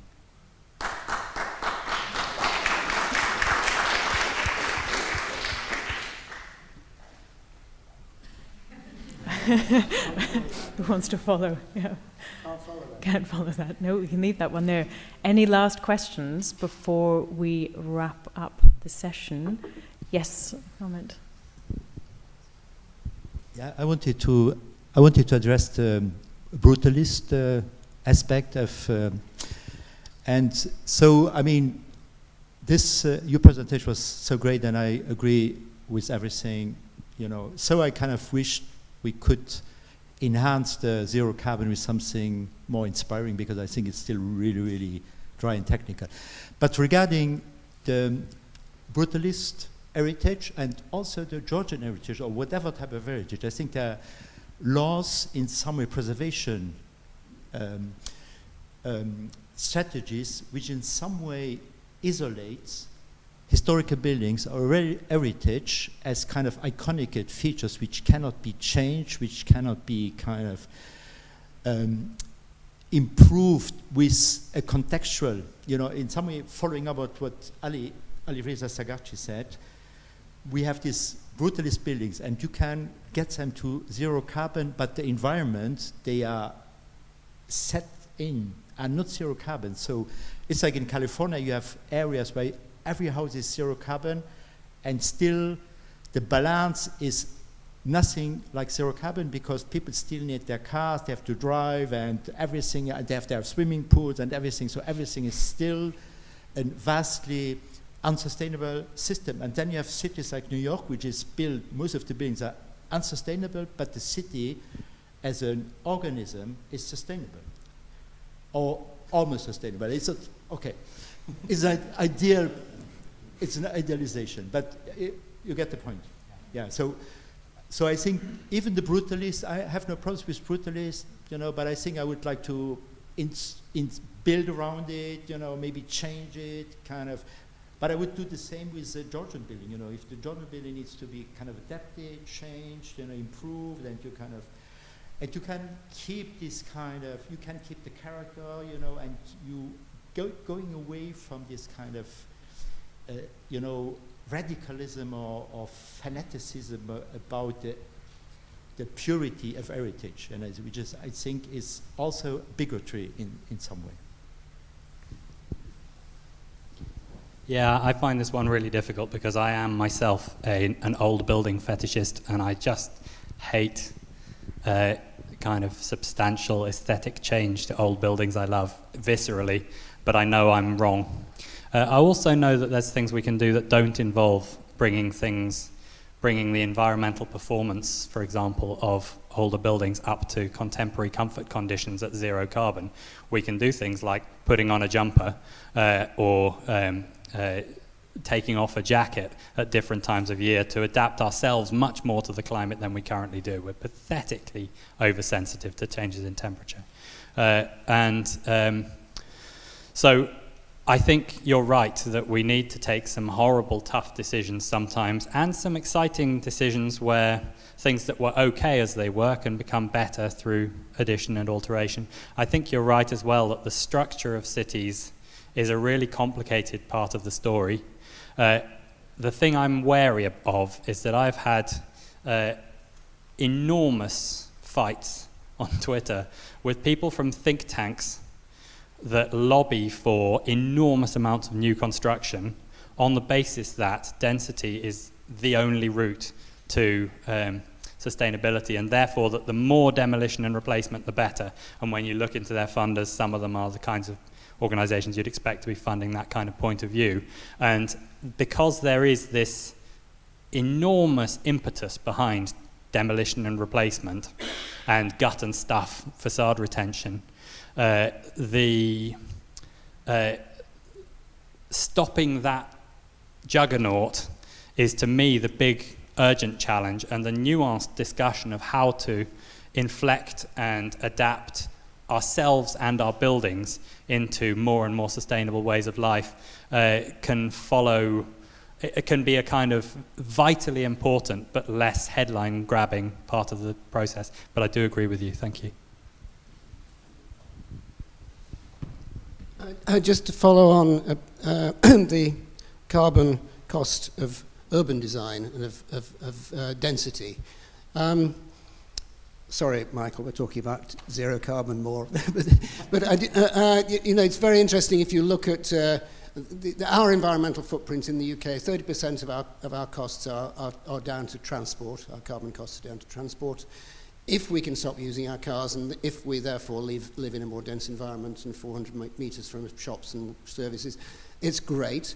And that leads you to think, well, okay, so how tall do you have to build in order to get to some degree the optimum situation? And so then you start realizing, well, actually building taller gets very, very expensive if you go above sort of 12, 15 stories. So we've been trying to do some work, and it's not, maybe you can help us with it, Barnabas, or you can guide us in some directions, but people haven't really looked well enough, significantly enough, at what's the relationship between building tall, getting rid of cars, and density generally. Our gut feeling, is that if you look at the Georgian London through to mansion block London, which is 4 or 5 stories up to 10 stories, it feels about right, which is great, because I think that's the density at which cities work. And I someone wants to come back to us. No, sorry. And you avoid, well, it's difficult to say that, you need to provide access for all. And certainly lifts are a huge contribution to the cost of the energy cost of tall buildings. But there's a really interesting set of studies that ought to be being done at the moment, which are carbon costs of urban design rather than just architecture. So I fully accept the importance of carbon and getting towards, and beyond 0 carbon. I also thoroughly endorse the idea of evidence-based action. But I still wholeheartedly believe that we're more likely to bring about the level of change we need by focusing on larger scale paradigm shifts, and principally the shift from a mindset of sustainability to one of regenerative design. And I don't think we can avoid complexity. It is a complex issue. We need to work out, ultimately we need to get to the point as humanity where everything we do is integrated into the web of life that supports us. And that's never going to be straightforward. But we do have vastly superior scientific knowledge to what we had just 20 years ago. And we have amazing digital design tools that can help us embrace and process that kind of complexity. So I think we have to accept that, and we have to aim for the really big shifts in terms of mindsets as well as in terms of large-scale legislation and fiscal measures. Okay. Final comment. Oh, no, we've got two more quick ones. Yeah. Yeah, I think also we need to embrace an idea of modernity, because I think we still really caught up in the linear ideology of modernity being somehow a technological paradigm. It is not. Theodor Adorno, I think, said that modernity is a qualitative, not a chronological category. We're stuck in style wars because each of us believe it's a chronological category. And until we do that and we have that mindset shift, what you call paradigm shift, I don't think we can get over that, because we're still relying on a technological paradigm to get us out of this hole, and not a humanistic paradigm. And until you kind of jettison that idea of the redemptive quality of technology, I don't think you can get to that paradigm.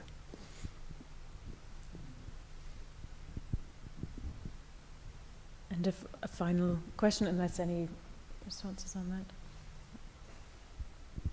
Thank you very much to all our speakers. Fascinating talks this morning. I was wondering, after this conversation around language, obviously in a very Anglo-English sort of setting, and we're using terms we're all familiar with in the room, how, to our international audience, how do we bridge the linguistic gap? We're such a linguistically diverse bunch.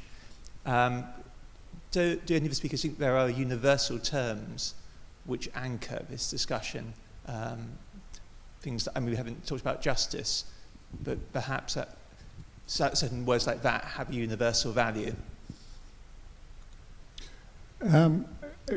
This has been on my mind too, that this has taken place entirely in an English terminology, and if you move to another language, then there are shifts. It's not quite the same. Often people see translation as something that impoverishes a text or a set of ideas, but it also works the other way. It can enrich things. Things can be better when they're translated because somehow they acquire a different resonance, and it may improve them. The only example that we had was in Peter's talk. He was talking about these spaces and compounds and so on, using the local language, which gave them a completely different sense to anything that could be had if we were using a European language, which I thought was really interesting. That, and the other example that we had was the comparison between Columbus and the Chinese admiral, who, they had different language systems. That nature meant something different to the two of them, and that they acted in different ways accordingly. So different languages do produce different kinds of effects, and I think it is a problem, this, that we tend, because we're English speakers here in this room, we tend to assume that this one language is good enough, and maybe it's not. It's interesting to note that a lot of indigenous languages don't have a term for the environment. And there's a good reason for that, because using a term like the environment immediately implies a dualistic frame. It sees the environment as something separate to humanity. And In Robin Wall Kimmerer's book, Braiding Sweetgrass, she talks about how, you're nodding, it sounds like you've read it as well. So in her language of the Potawatomi nation, 70% of the words are verbs. And that's a really significant difference. We tend to live in a language that encourages us to think of the world as a collection of disconnected objects, whereas a language that's much more based on verbs sees an interrelationship of subjects. And she talks about how she struggled when she was learning the language. She struggled initially because it just seemed bizarre. How can you be a mountain, or what does it mean to be a river or to be a bay? And after reading her book, I realized that a deep time perspective can really help with this. Just imagine for a moment that you could witness massively accelerated time, and you were there in Earth's history when the landmass that is currently India crashed into mainland Asia and forced up that mass of rock into the Himalayas, and then immediately that started to become eroded and created habitats in its valleys and nutrients washing out into the sea. That's what it means to be a mountain.